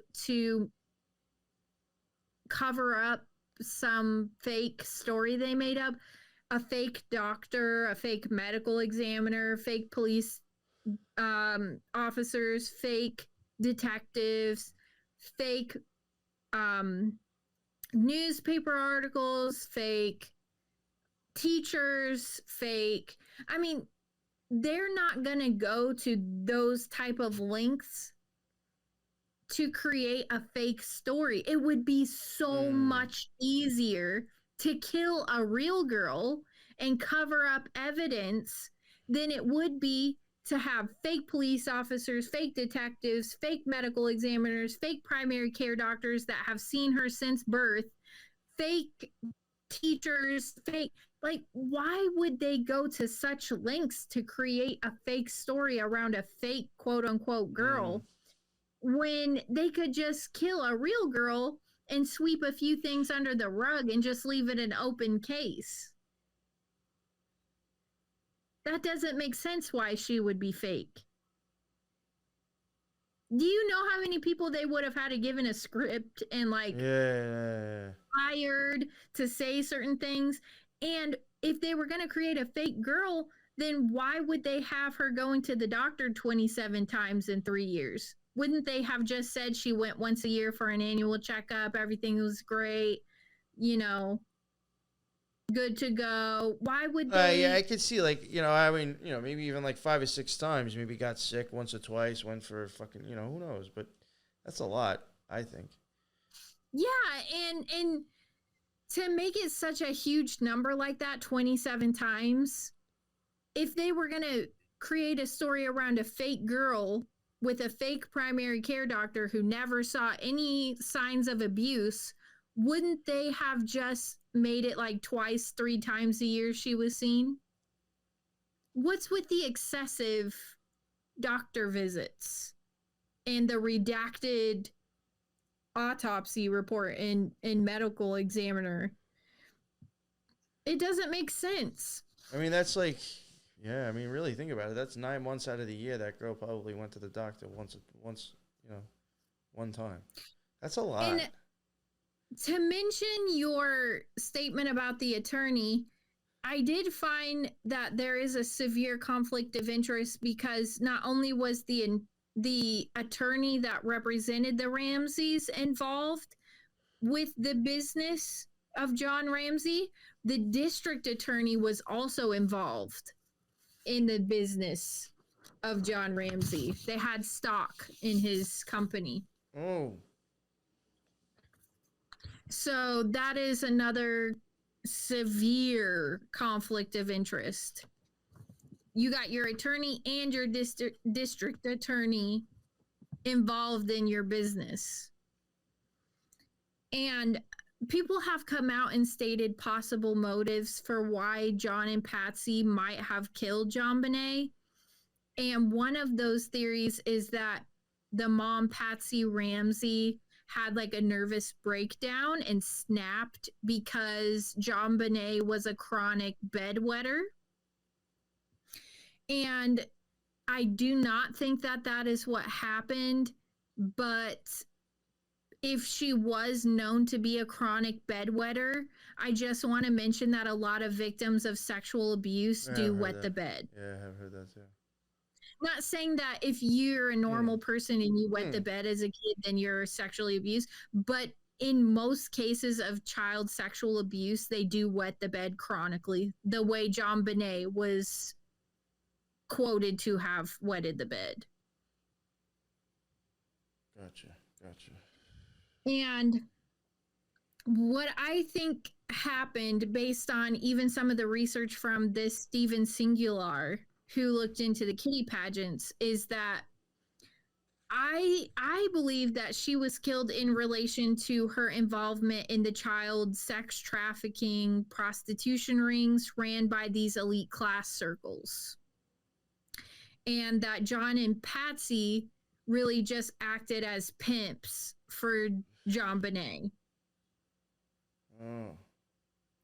Because after the death of JonBenét, warrants were issued to search the Ramseys' home for pornographic materials. And the police investigators stated that they had a very strong suspicion that the Ramseys had an interest in child pornography. What the fuck? I wonder, do they have a state like what kind of gave them that idea? Or? Well, whoever issues warrants, the judge obviously thought that the evidence was compelling enough to issue the warrants. I don't know what caused them to issue the warrants. I know that they did issue the warrants. And then 3 days after JonBenét Ramsey's body was found, Boulder, Colorado police went into the home and they seized computers, computer discs, CDs, videotapes, still photography equipment, 150 videotapes. Damn. And yes, they seized all of that from the Ramseys' home. So you tell me why they had 150 videotapes and still photography equipment in their home. And then we also see that John Ramsey was known to frequent a seedy Denver porno shop. And he wasn't buying vibrators, people. He was there on a regular, consistent basis. Oh. Now, get this shit, New York. It's also known that the computers at his company, Access Graphics, were loaded with child pornography. And after JonBenét Ramsey's death, they doubled the security around the entire facility. Really? Mm-hmm. And so,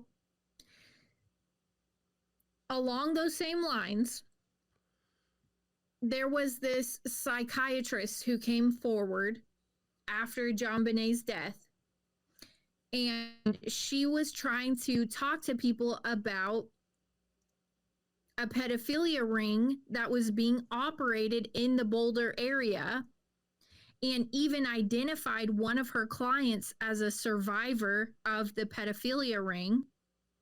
And this survivor of the pedophilia ring that was a client of this psychiatrist also knew that the Ramseys were connected to the pedophilia ring. And this client also offered police a list of names of people who were there the night JonBenét Ramsey was murdered. And she was actually called in by the police department and interviewed, and then the police department did jack all with the information. So you tell me they're not trying to hide something. So what makes it even crazier is the whole Eyes Wide Shut connection with that was Nicole Kidman, Tom Yes. Cruise. They were living in this area and filming Eyes Wide Shut at the time of this murder. And the movie alludes to sex, child trafficking, pedophilia, weird secret societies. I mean, I can tell you, based on the movie Eyes Wide Shut, what kind of Christmas Eve party the Ramseys were attending the night before, if you know what I'm saying. I know exactly what kind of party they were attending. And in the movie Eyes Wide Shut, it's based on Christmas Eve parties, Christmas Day parties. Why so significant of a date to include in that movie? Well, I mean, even It's Christmas, almost as if- Christmas does, I mean, that would go along with Saturn that whole time and death anyway, in a sense. So and I mean, it's almost as if the movie Eyes Wide Shut is telling the story of JonBenét without telling the story of JonBenét, because it's exactly what happened. Christmas time, a big party thrown by the elites. The guest list is never revealed. The 911 call is never revealed. We don't know what really happened. And you don't ever really know what happened too with that chick that was up in the room that he went and helped too. Yeah. You know, the drug overdose, know. you really don't know. Like, he just says, oh, she overdosed. How do you know he didn't fucking do something to her? But that's all he says. He just tells her what happened. You never know what happened. And so this is where it gets into the people who want to convince people that JonBenét never existed. They talk about how you cannot find the pageants that JonBenét participated in existing at all outside of the world of JonBenét. For example, that would have been Little Miss Charlevoix, Little Miss Colorado Sunburst, Little Miss Royale Miss, Little Miss Tiny Miss Beauties. If you put them into Google, you cannot find a year that these pageants existed outside of JonBenét. And you also have to think that between the age of 5 and the age of 6, she supposedly won dozens of pageants. And that makes no sense at all, because there's only so many seasons in a year for a pageant to occur. So how could in 1 year from age 5 to 6, she won all of these pageants? It just makes no logical sense, and you can't find them existing at all outside of JonBenét. And I tried it to prove my theory that she existed, not that she didn't exist. And how I explain this is that the pageants weren't pageants at all. The photography and the videotape of her, It was all made to look like that, probably, but it wasn't. Yes, it's staged. It's staged because they were selling her. You know, it was weird. We just covered the Finders recently on the Occult Rejects, and there was a situation with them where they were saying that some of their photos looked as if they were school shot photos, but they weren't. Like, it looked like they were like almost imitated. Like something was off. Props. Yeah, very fucking weird. Like a propped, staged photo session or pageant. And you have to think of it like this. If they sold her into one of these pedophilia rings, they're taking photos and videos of her all dressed up like like they're taking a video of their prized pig at the county fair. They're advertising This is what you could have. Do you like what you see? This is what we have to offer. They were fake pageants and fake, pageantry photos to dress her up and put makeup on her and get her all dolled up to advertise her literally as a product. And I also know this was going on with several other girls in the close-knit circle because just after JonBenét's death, we find this guy named Randy Simmons, and he is supposedly the best child photographer ever in like the Boulder area and in this community. And what he liked to do was he liked to take nude photos of little girls. And he had propositioned Fleet White's wife to take nude photos of their daughter, Daphne White. Oh, shit. We're back to Fleet again. Mm-hmm. And he actually photographed JonBenét Ramsey in an undisclosed photo session just a few months before her death. Oh.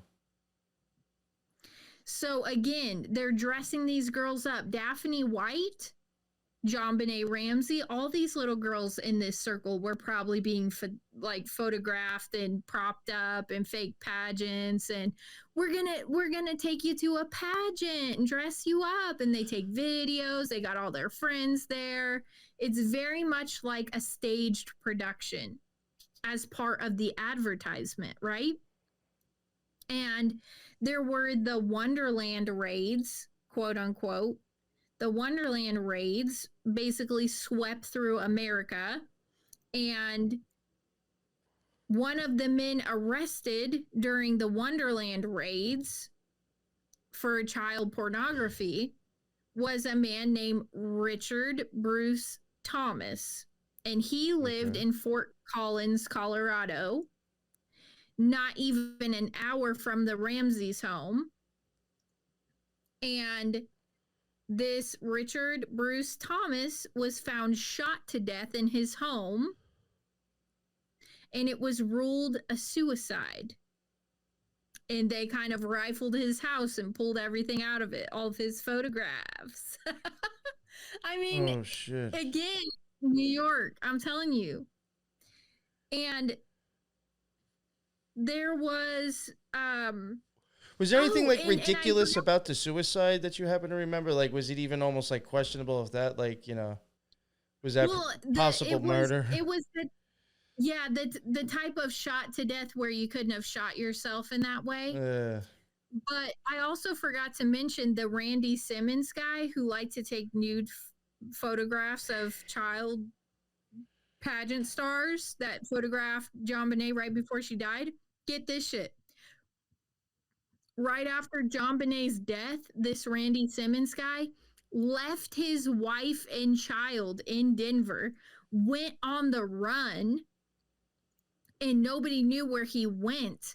But he placed several phone calls to his close friends saying that he had a profound fear for his life and that he was being pursued by paramilitary types, and he was scared that nudes of JonBenét Ramsey might be released. Whoa. That's a little something. And then we have the Richard Bruce Thomas guy being suicided, who was also a child photographer in the Colorado area. And then we have a dude named James Parton from Columbus, Ohio, who was also discovered during the Wonderland raids, and they did find a nude photo of JonBenét Ramsey on his computer. Oh, wow. Damn. And this James Parton was also the prime suspect in the disappearance of another missing girl in Colorado. See, all that shit starts getting like so sketchy. You just like, this can't be all. There had to be something fucking fishy going on in that area. Now, another part of this whole you story. You ever come across Truckee, California at any time, anywhere? Ever remember anything like that, Truckee? In this research? Yeah, just anybody from there. Maybe you just might have been like maybe originally from. Not that I can think of. Okay, all right. No, because there's just there was weird shit going on. I think there's like weird trafficking shit going on in that area or around that area as well. I mean, California is a cesspool, so it doesn't surprise me at all. But, yeah, that wouldn't surprise me at all if somebody from California was involved in this. But the if you remember, like the whole sequence of events is that John and Patsy took their kids to a Christmas Eve party at Fleet White's house. JonBenét fell asleep in the car on the way home. They brought her into the house, still asleep, tucked her into bed.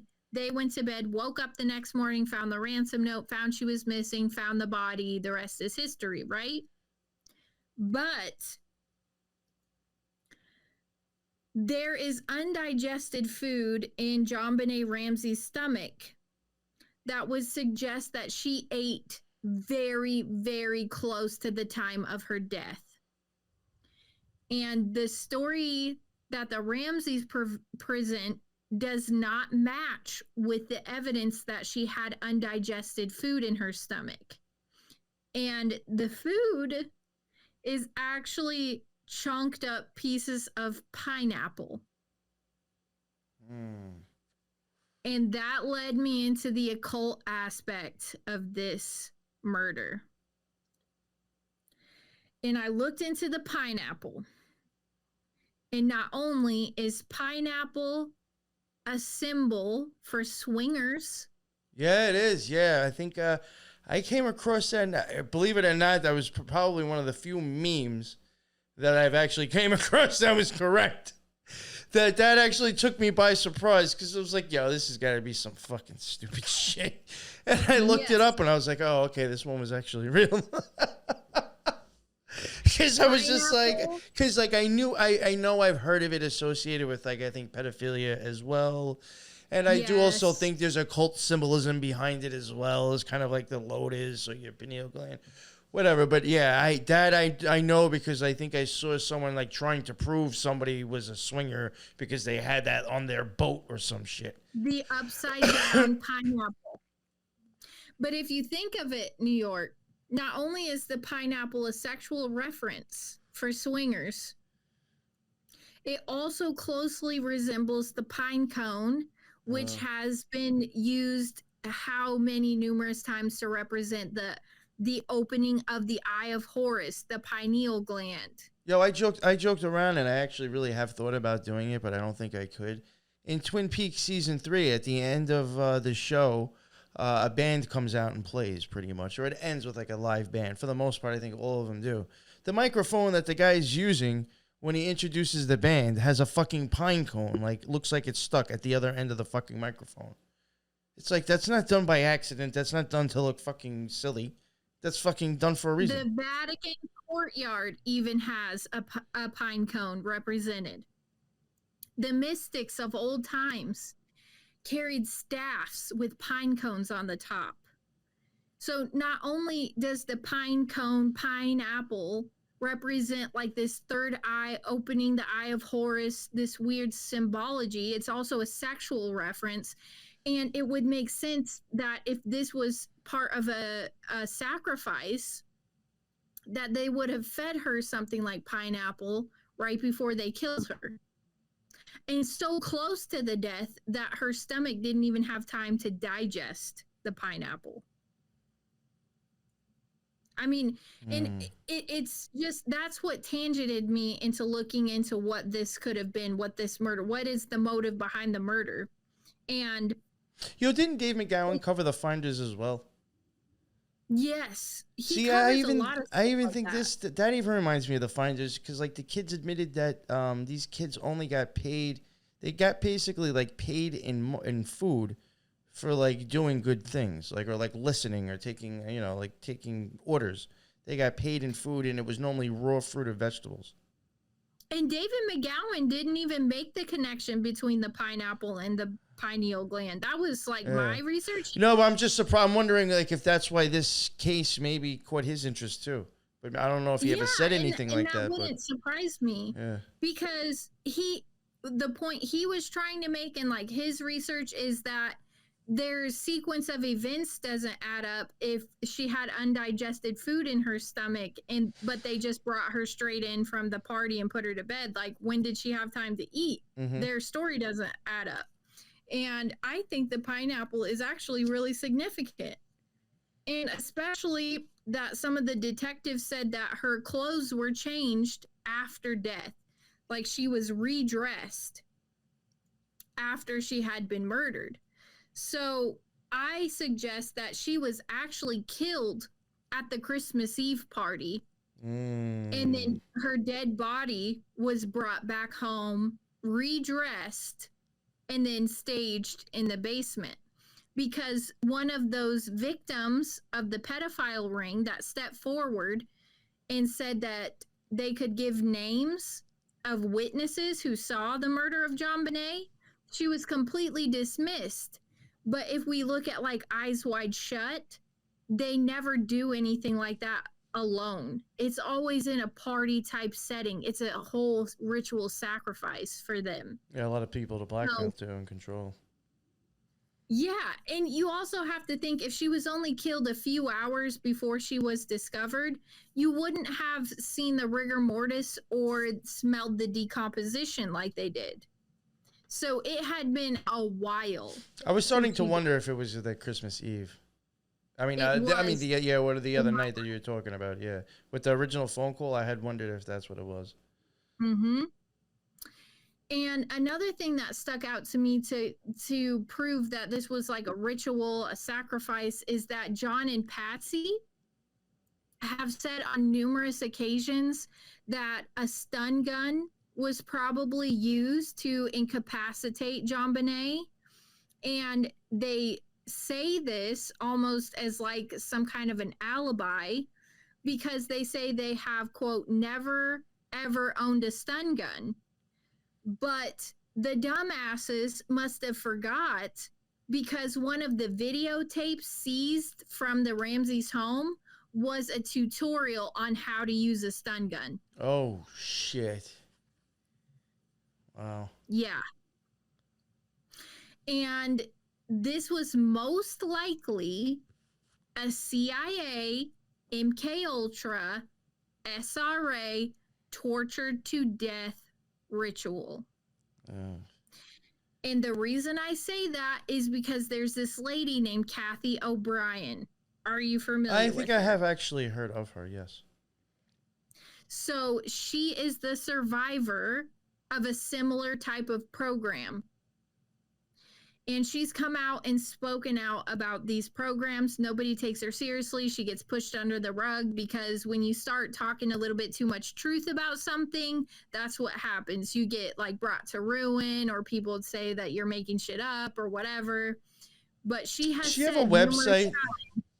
Yes, she does. I think I've been on there. I think I read a story about her talking about a artist that has like DID and might possibly be a victim of our, SRA. I can't remember the artist's name. It's funny, me and Lux actually covered it on the Occult Rejects probably within the first few months we were together, and we never released the show, and I still have it. I'm like, one day I'm just going to drop it as an extra show. It's so old.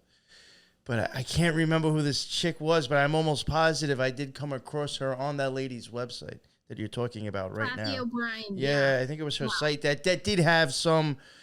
She had some information that matched other stuff, so I just used her stuff because it was, it was reliable to me. She wasn't the only person saying the same thing.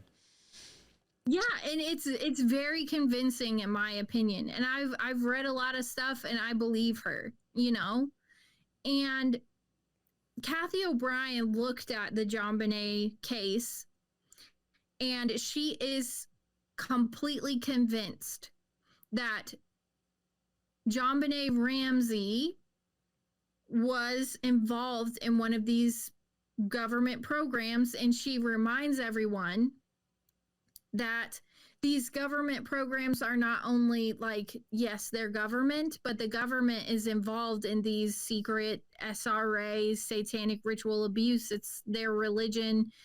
It's their practice. So yes, MK Ultra, but MK Ultra in a way is SRA because they do use alters and dissociative identities, and they create alters in children.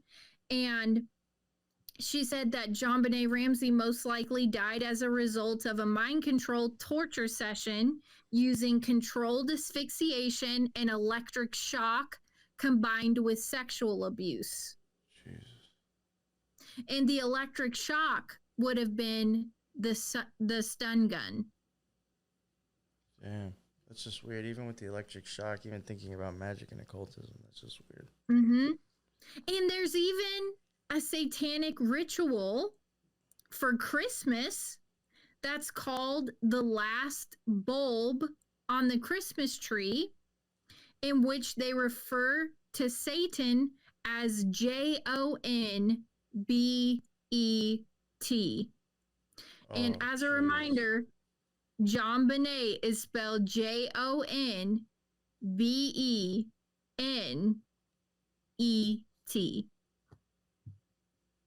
That's fucking weird. So it's almost like she was literally raised as cattle in this program. That's fucking wild. And I mean, Kathy O'Brien has even said like the best candidates for these MK Ultra programs are kids who have been chronically abused. And the way that John Ramsey rose in his career from owning this company, selling it to Lockheed Martin, being a CEO, involved with the elites, it's almost like it was time to pay the fiddler, John Ramsey. And he sold JonBenét into this program. And Patsy Ramsey herself was probably also a victim, given that she was like the little automaton, the little robot that competed in all the pageants as well. And her dad is one of the same kind of people involved in these upper echelon type of societies. This really makes me think about like a lot of cults that like sometimes I've come across, like that me and Lux have even covered and stuff. I've always wondered, like, you know, is there like cults like the Finders or even the Fellowship of Friends and like other cults? Like, is this part of what they're doing? Like, there was even something you mentioned before that I thought was interesting. You said that they're even filming the movie there. I mean, besides that, you also have to think of all the employees that are going to be in that area that aren't normally visiting. Mm-hmm. You know what I'm saying? Like, think of, like, there was time, like the Shriners, they're in order of the Masons. I'm sure the fact that they have a circus that tours around the country has served them purposes that we don't know about. So could shit like that, you know, could you start seeing even maybe like weird shit like that too? You know, who knows when it comes down to, like, I do think it's quite possible that, like, cults might be involved with, like, some, like, really weird shit like this. Yes, and that's why I say that if it was just a regular murder of a regular little girl, why would the government be so involved in covering shit up? Because the Colorado grand jury voted to indict John and Patsy for the involvement in JonBenét's murder, but the district attorney who had stock in John Ramsey's company refused to sign the indictment and said that there was not enough evidence. And the stun gun marks on JonBenét in the autopsy photos are also present in other photos of her when she was alive. So why would this be an AI generated fake photo of a little girl with stun gun marks all over her legs? I wonder if that's what's on her hand. Didn't you say there was? It could have been. Because that could look like two eyes from the fucking smiley face. I mean, not to sound silly, but legit, it could have been another stun gun mark. And her panties had stains on them. Oh, jeez. She had clearly peed all over herself. And if you're getting stun gunned over and over again, you're clearly going to evacuate your bladder. Yeah, well, that can happen with death too, unfortunately. But in combination with the blood and the semen, I do think that it was probably during the abuse. And her panties had roses all over them. What color dress was she wearing? White. And it had a silver star on the chest.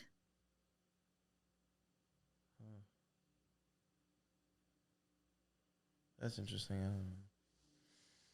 Now, I have looked into the symbolism for MK Ultra, like triggers, and I included this in my Wizard of Oz episode, but they typically use hearts and roses. And her panties had roses all over them. And now, this is the part that really seals the case. She was wearing days of the week underwear. And the days of the week underwear that she had on was Wednesday. And December 25th fell on a Wednesday in 1996. But think about it, New York. When did JonBenét get a shower? According to the Ramsey story, it wasn't that night because she fell asleep in the car and they just put her straight to bed. There was no showering involved. She was already dead on Christmas Day, which would have been Wednesday, so they definitely weren't showering her dead body and changing her underwear. So wouldn't it have been that she had Tuesday underwear on? This is a part of the sloppy cover-up. They had to go the extra mile of putting days of the week underwear on her. If she died the night of Christmas Eve, then she would have had Tuesday underwear on until she had been showered and put jammies on and put into bed.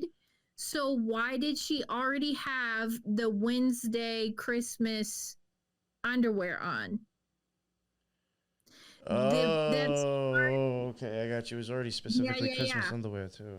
Okay, yeah. That's part of the cover up, because if she died on Christmas Eve, the 24th, at the White's Christmas Eve party, and then taken back home and redressed, why did she already have December 25th underwear on?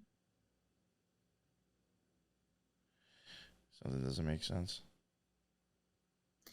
And now I want to go back to Eyes Wide Shut for just a second, because we see Christmas parties all over Eyes Wide Shut. He specifically chose Christmas for the representation of the green and the red, and Christmas in general is like a big, massive ritual to these people. And at the end of Eyes Wide Shut, we do see Nicole Kidman and Tom Cruise's daughter Helena being led off by some weird fucking strange men who we saw at the beginning of the movie at the Christmas party.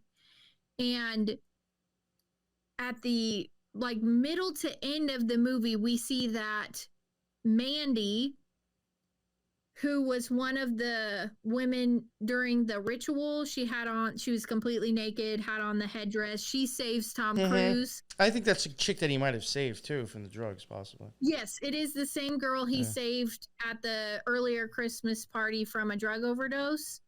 So she's the one who got sacrificed. She said, take me, not Tom Cruise, right? Her name was Mandy. Why is it, New York, that at the end of the movie, when we find out that Mandy is dead, the article in the paper reads, "Beauty Queen in hotel drug overdose"? That's right, yeah. So our Mandy, who got sacrificed... Yeah, that's right, yeah. I remember seeing that, assuming that it was probably the chick that sacrificed herself for him. She was a beauty queen, like JonBenét. And Patsy, the mom. Ex-beauty queen in hotel drug overdose was the newspaper article. Why include that level of detail into the movie? Beauty queen. And that's what JonBenét is known as. The beauty queen. That is really weird.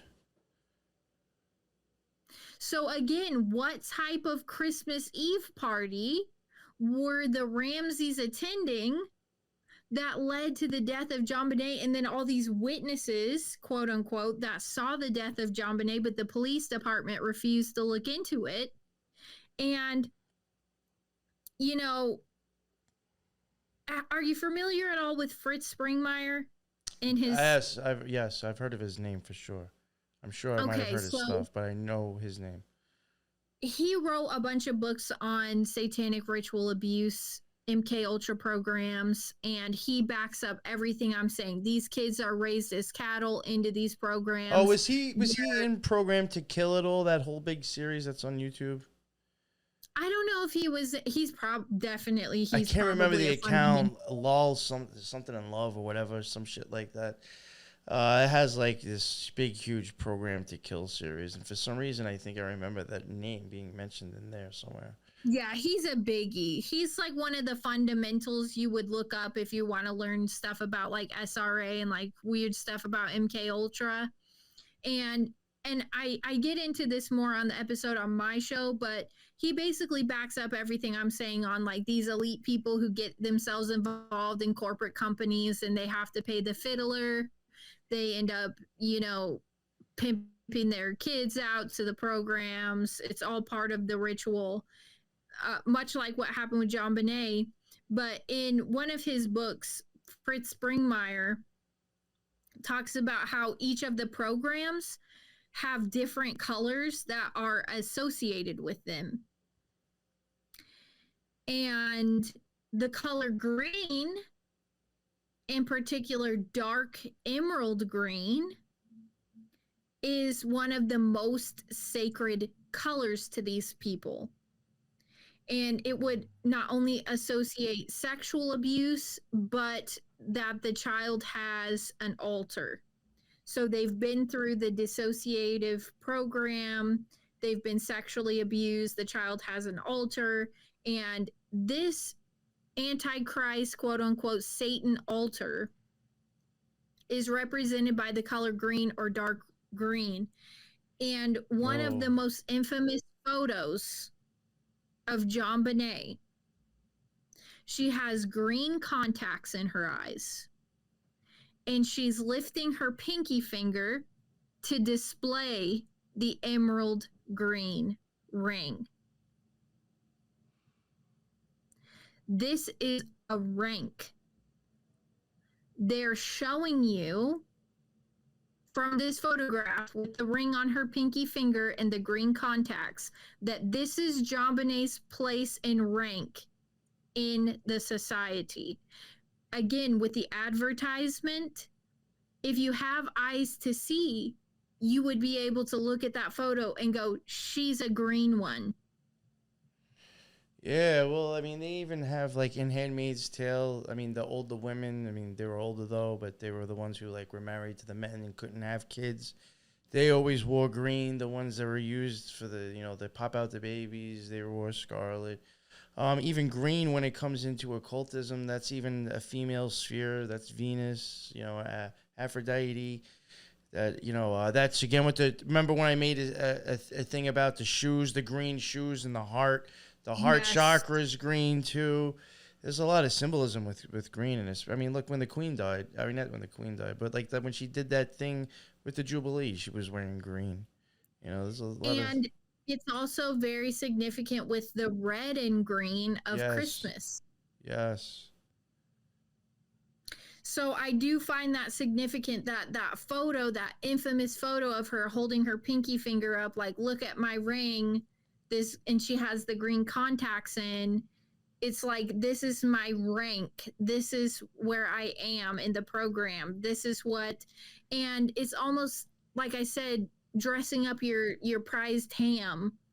You know, it's just like taking your pig to the state fair and you're like, which one do you want? This one and this is. They've been raised in this program for this reason, and if we go based on what I found, that she actually died on the 24th on Christmas Eve, then that would mean 2 + 4 is 6. Mm-hmm. She was 6 years old, and she died in 1996. So we have the 24th, which is a 6. Yeah.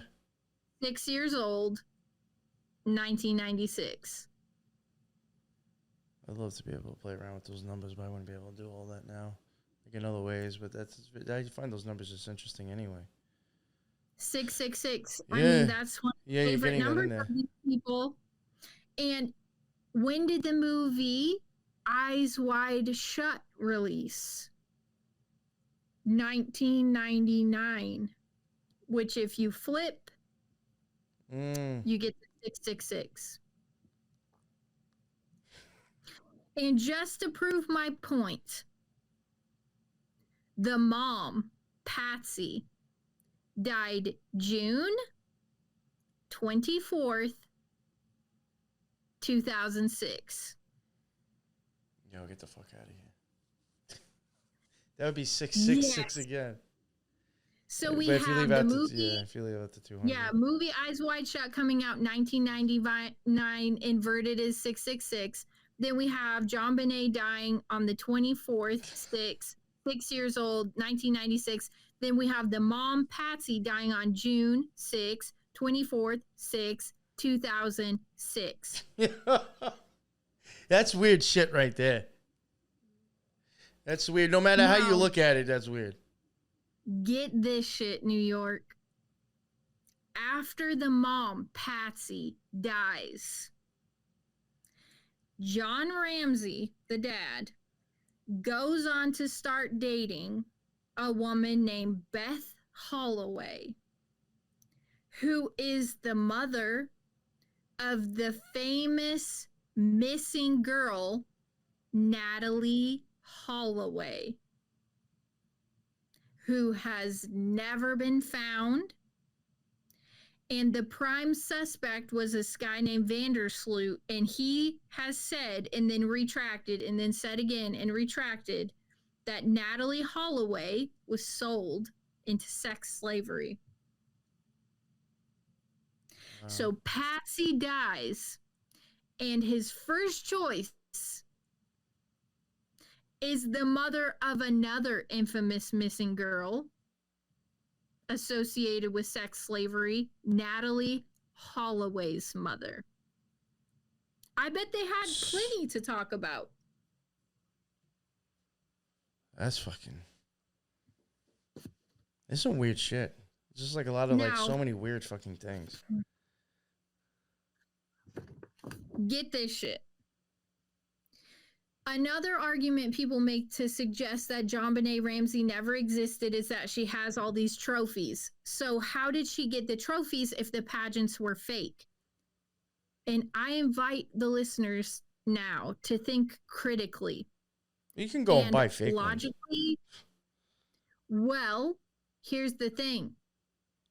We have never seen a trophy with JonBenét's name on it. So who's to say all these grainy, blurry, pixelated images of JonBenét standing in front of a room in their home full of trophies, that these trophies were not Patsy's trophies? Yeah, you would have They're no idea whose they literally- are. They're stuffed in a corner in a room of their in their home, and they almost look like they're stuffed and displayed in a way that they're old and they're kind of like in storage almost. And JonBenét is just randomly standing in front of them for a photo. But who's to say that they were JonBenét's trophies and not Patsy's trophies? Because Patsy actually did win Miss West Virginia and had competed in several She's pageants. won stuff too. Yes. How come they're not even Patsy's trophies that JonBenét just staged, like posed in front of? Yeah, though you have no idea. That's a good point. You have no And idea. another point that the people who want to suggest that JonBenét never existed is that all of the photos of JonBenét and all of the pageantry videos of JonBenét are owned by Zuma, which owns the 9/11 images and video. And they were the first company to release a picture of the virus particle that shall not be named. Oh, get the fuck out of here. Wow. And my answer to that is that Zuma Press is just part of this much larger cult, and it does not necessarily suggest that JonBenét never existed. I mean, me and Lux have come across publishing companies that we're pretty sure, you know, Simon and Schuster, we're pretty sure that there's something up with them. I mean, that's a huge fucking company. Yes. You know? So, I mean, in conclusion, my main argument is that John Ramsey got involved way over his head. It was time to pay the fiddler. He was already involved with his wife being part of the program. He's involved with Lockheed Martin. It was time to pay the fiddler, and he offered JonBenét as a sacrifice. And our JonBenét Ramsey was nothing more than Little Miss Christmas Sacrifice. Shit. Boom! I mean, I have to be honest. You definitely got me thinking with the whole cult stuff. You really got me messed up with the whole thing with the places not existing. You know what I'm saying? Like, if you can't prove that these pageants happened, I really would start to question, like, if that's true. And if what you're saying is true, what's really screwed up, and what's sad is that I think it's probably possible to pull off on humans. Literally, stuff that we've been shown on TV was them parading and actually being auctioned, probably. An auction. And we're thinking it's actually a real fucking pageant. Especially and that's with fucking all those insane. pedophiles being caught with nude photos of her. And That's bugged out, that part in itself. Because that does make me think that there really could, that's probably some weird cult traveling thing. Just, as far as out there as that may sound, I do actually think this is a legitimate theory. Yes. For real. Yeah. Because there is just some with this, I think shit like that happens.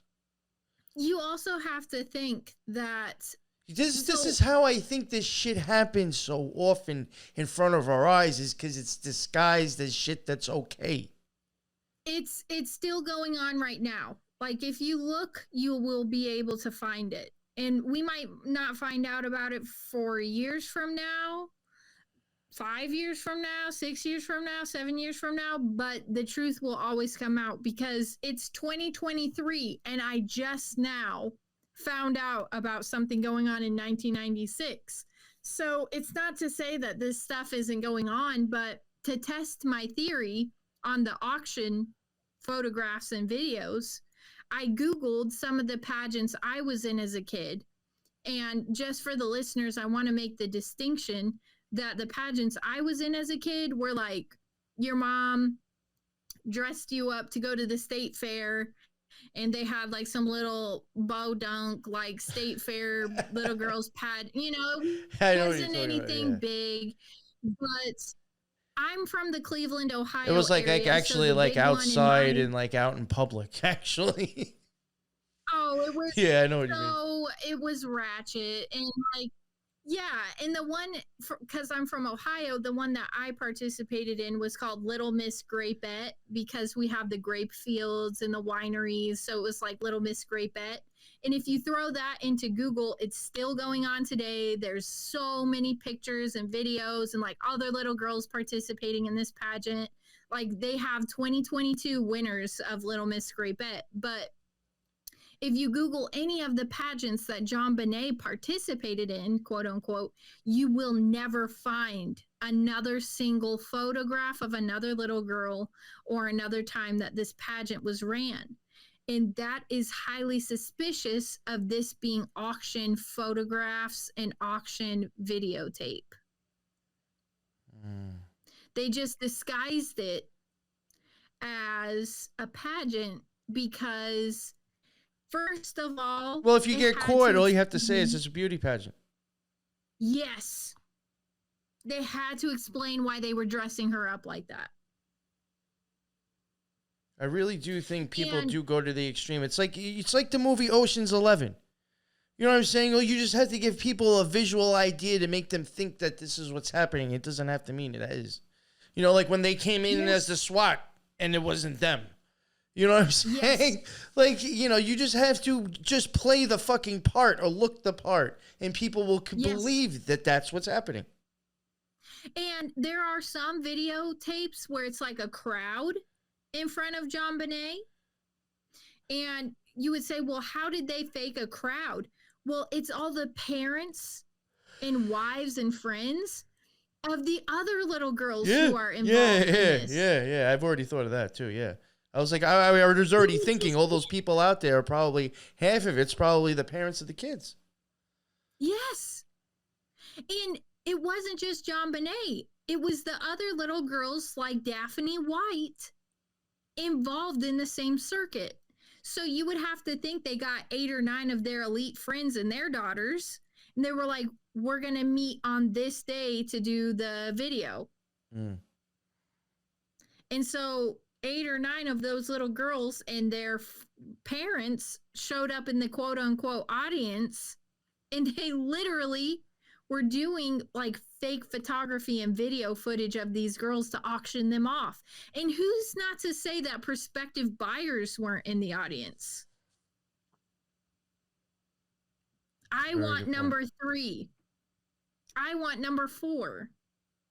Placing bids. That's what happened to her. Yeah, you really got me. You got me good with this one.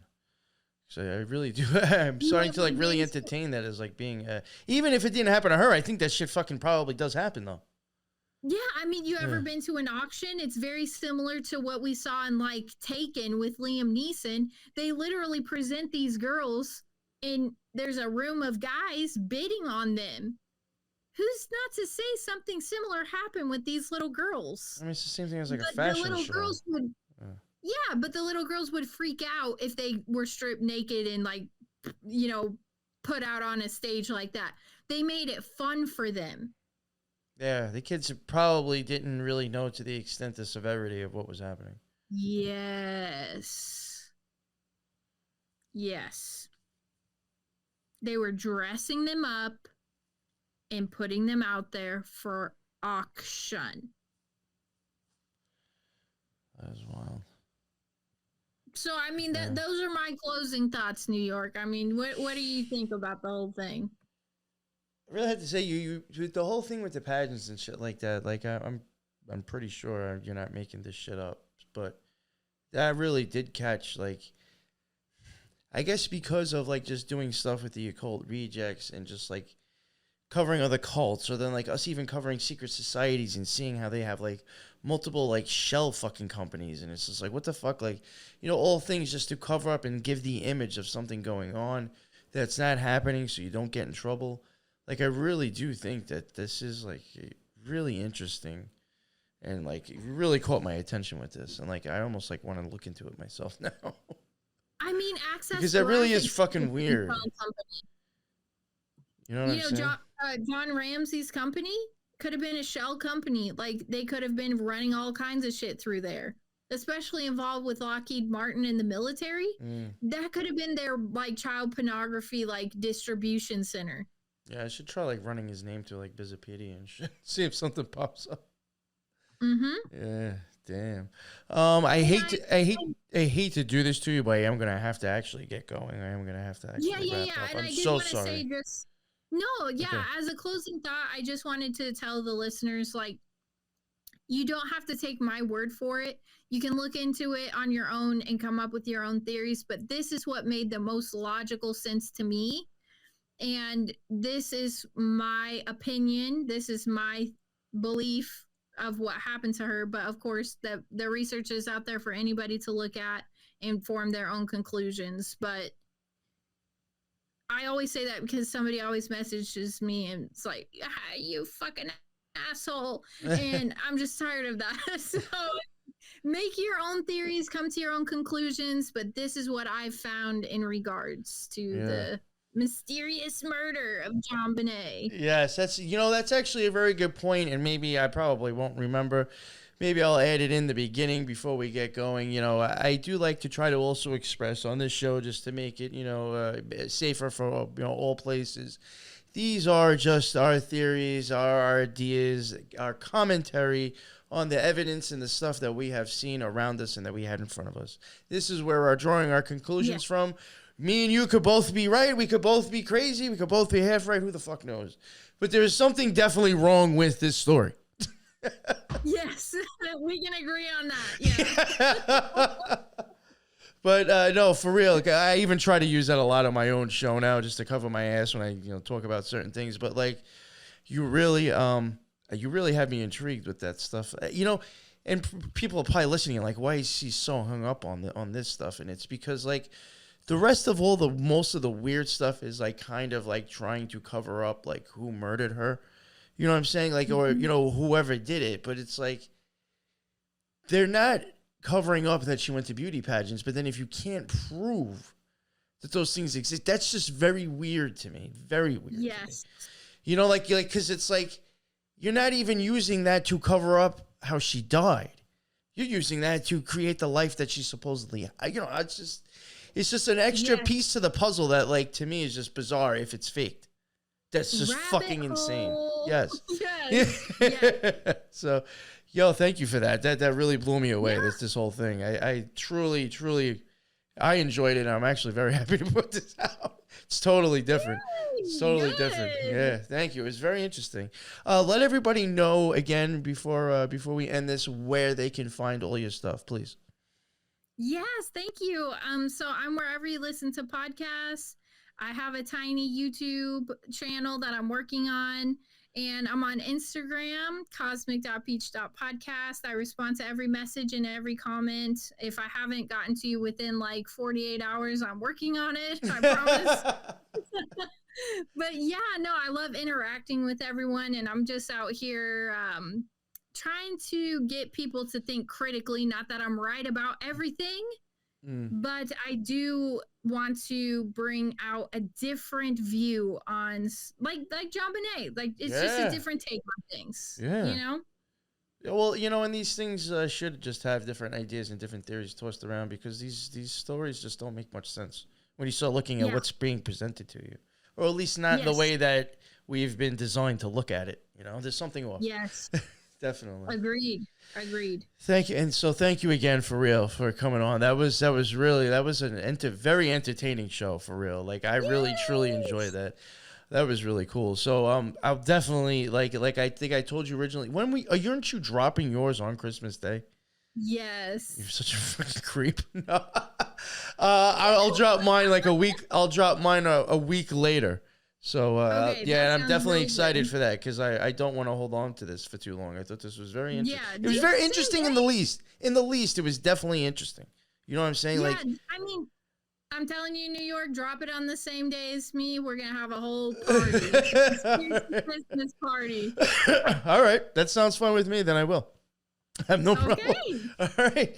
So, check out her links. They're all on the bottom. Go check out her show. Thank you very much for coming on. Our links are in the bottom for the Occult Rejects. If you're listening right now on the podcast, I do suggest to go check out Rejects and Friends YouTube and check out our BitChute, because a lot of times, especially with the Occult Rejects, you're gonna want to see the visual stuff. And on my show, maybe you want to watch the people talk instead of listen to them. There is options for that, just in case you didn't know. So check out the YouTube, check out the BitChute. We do have Rumble, but I might be getting rid of it. And, check out the links for Cosmic Peach. Everything's in the bottom. And until the next one, everybody be well. Later.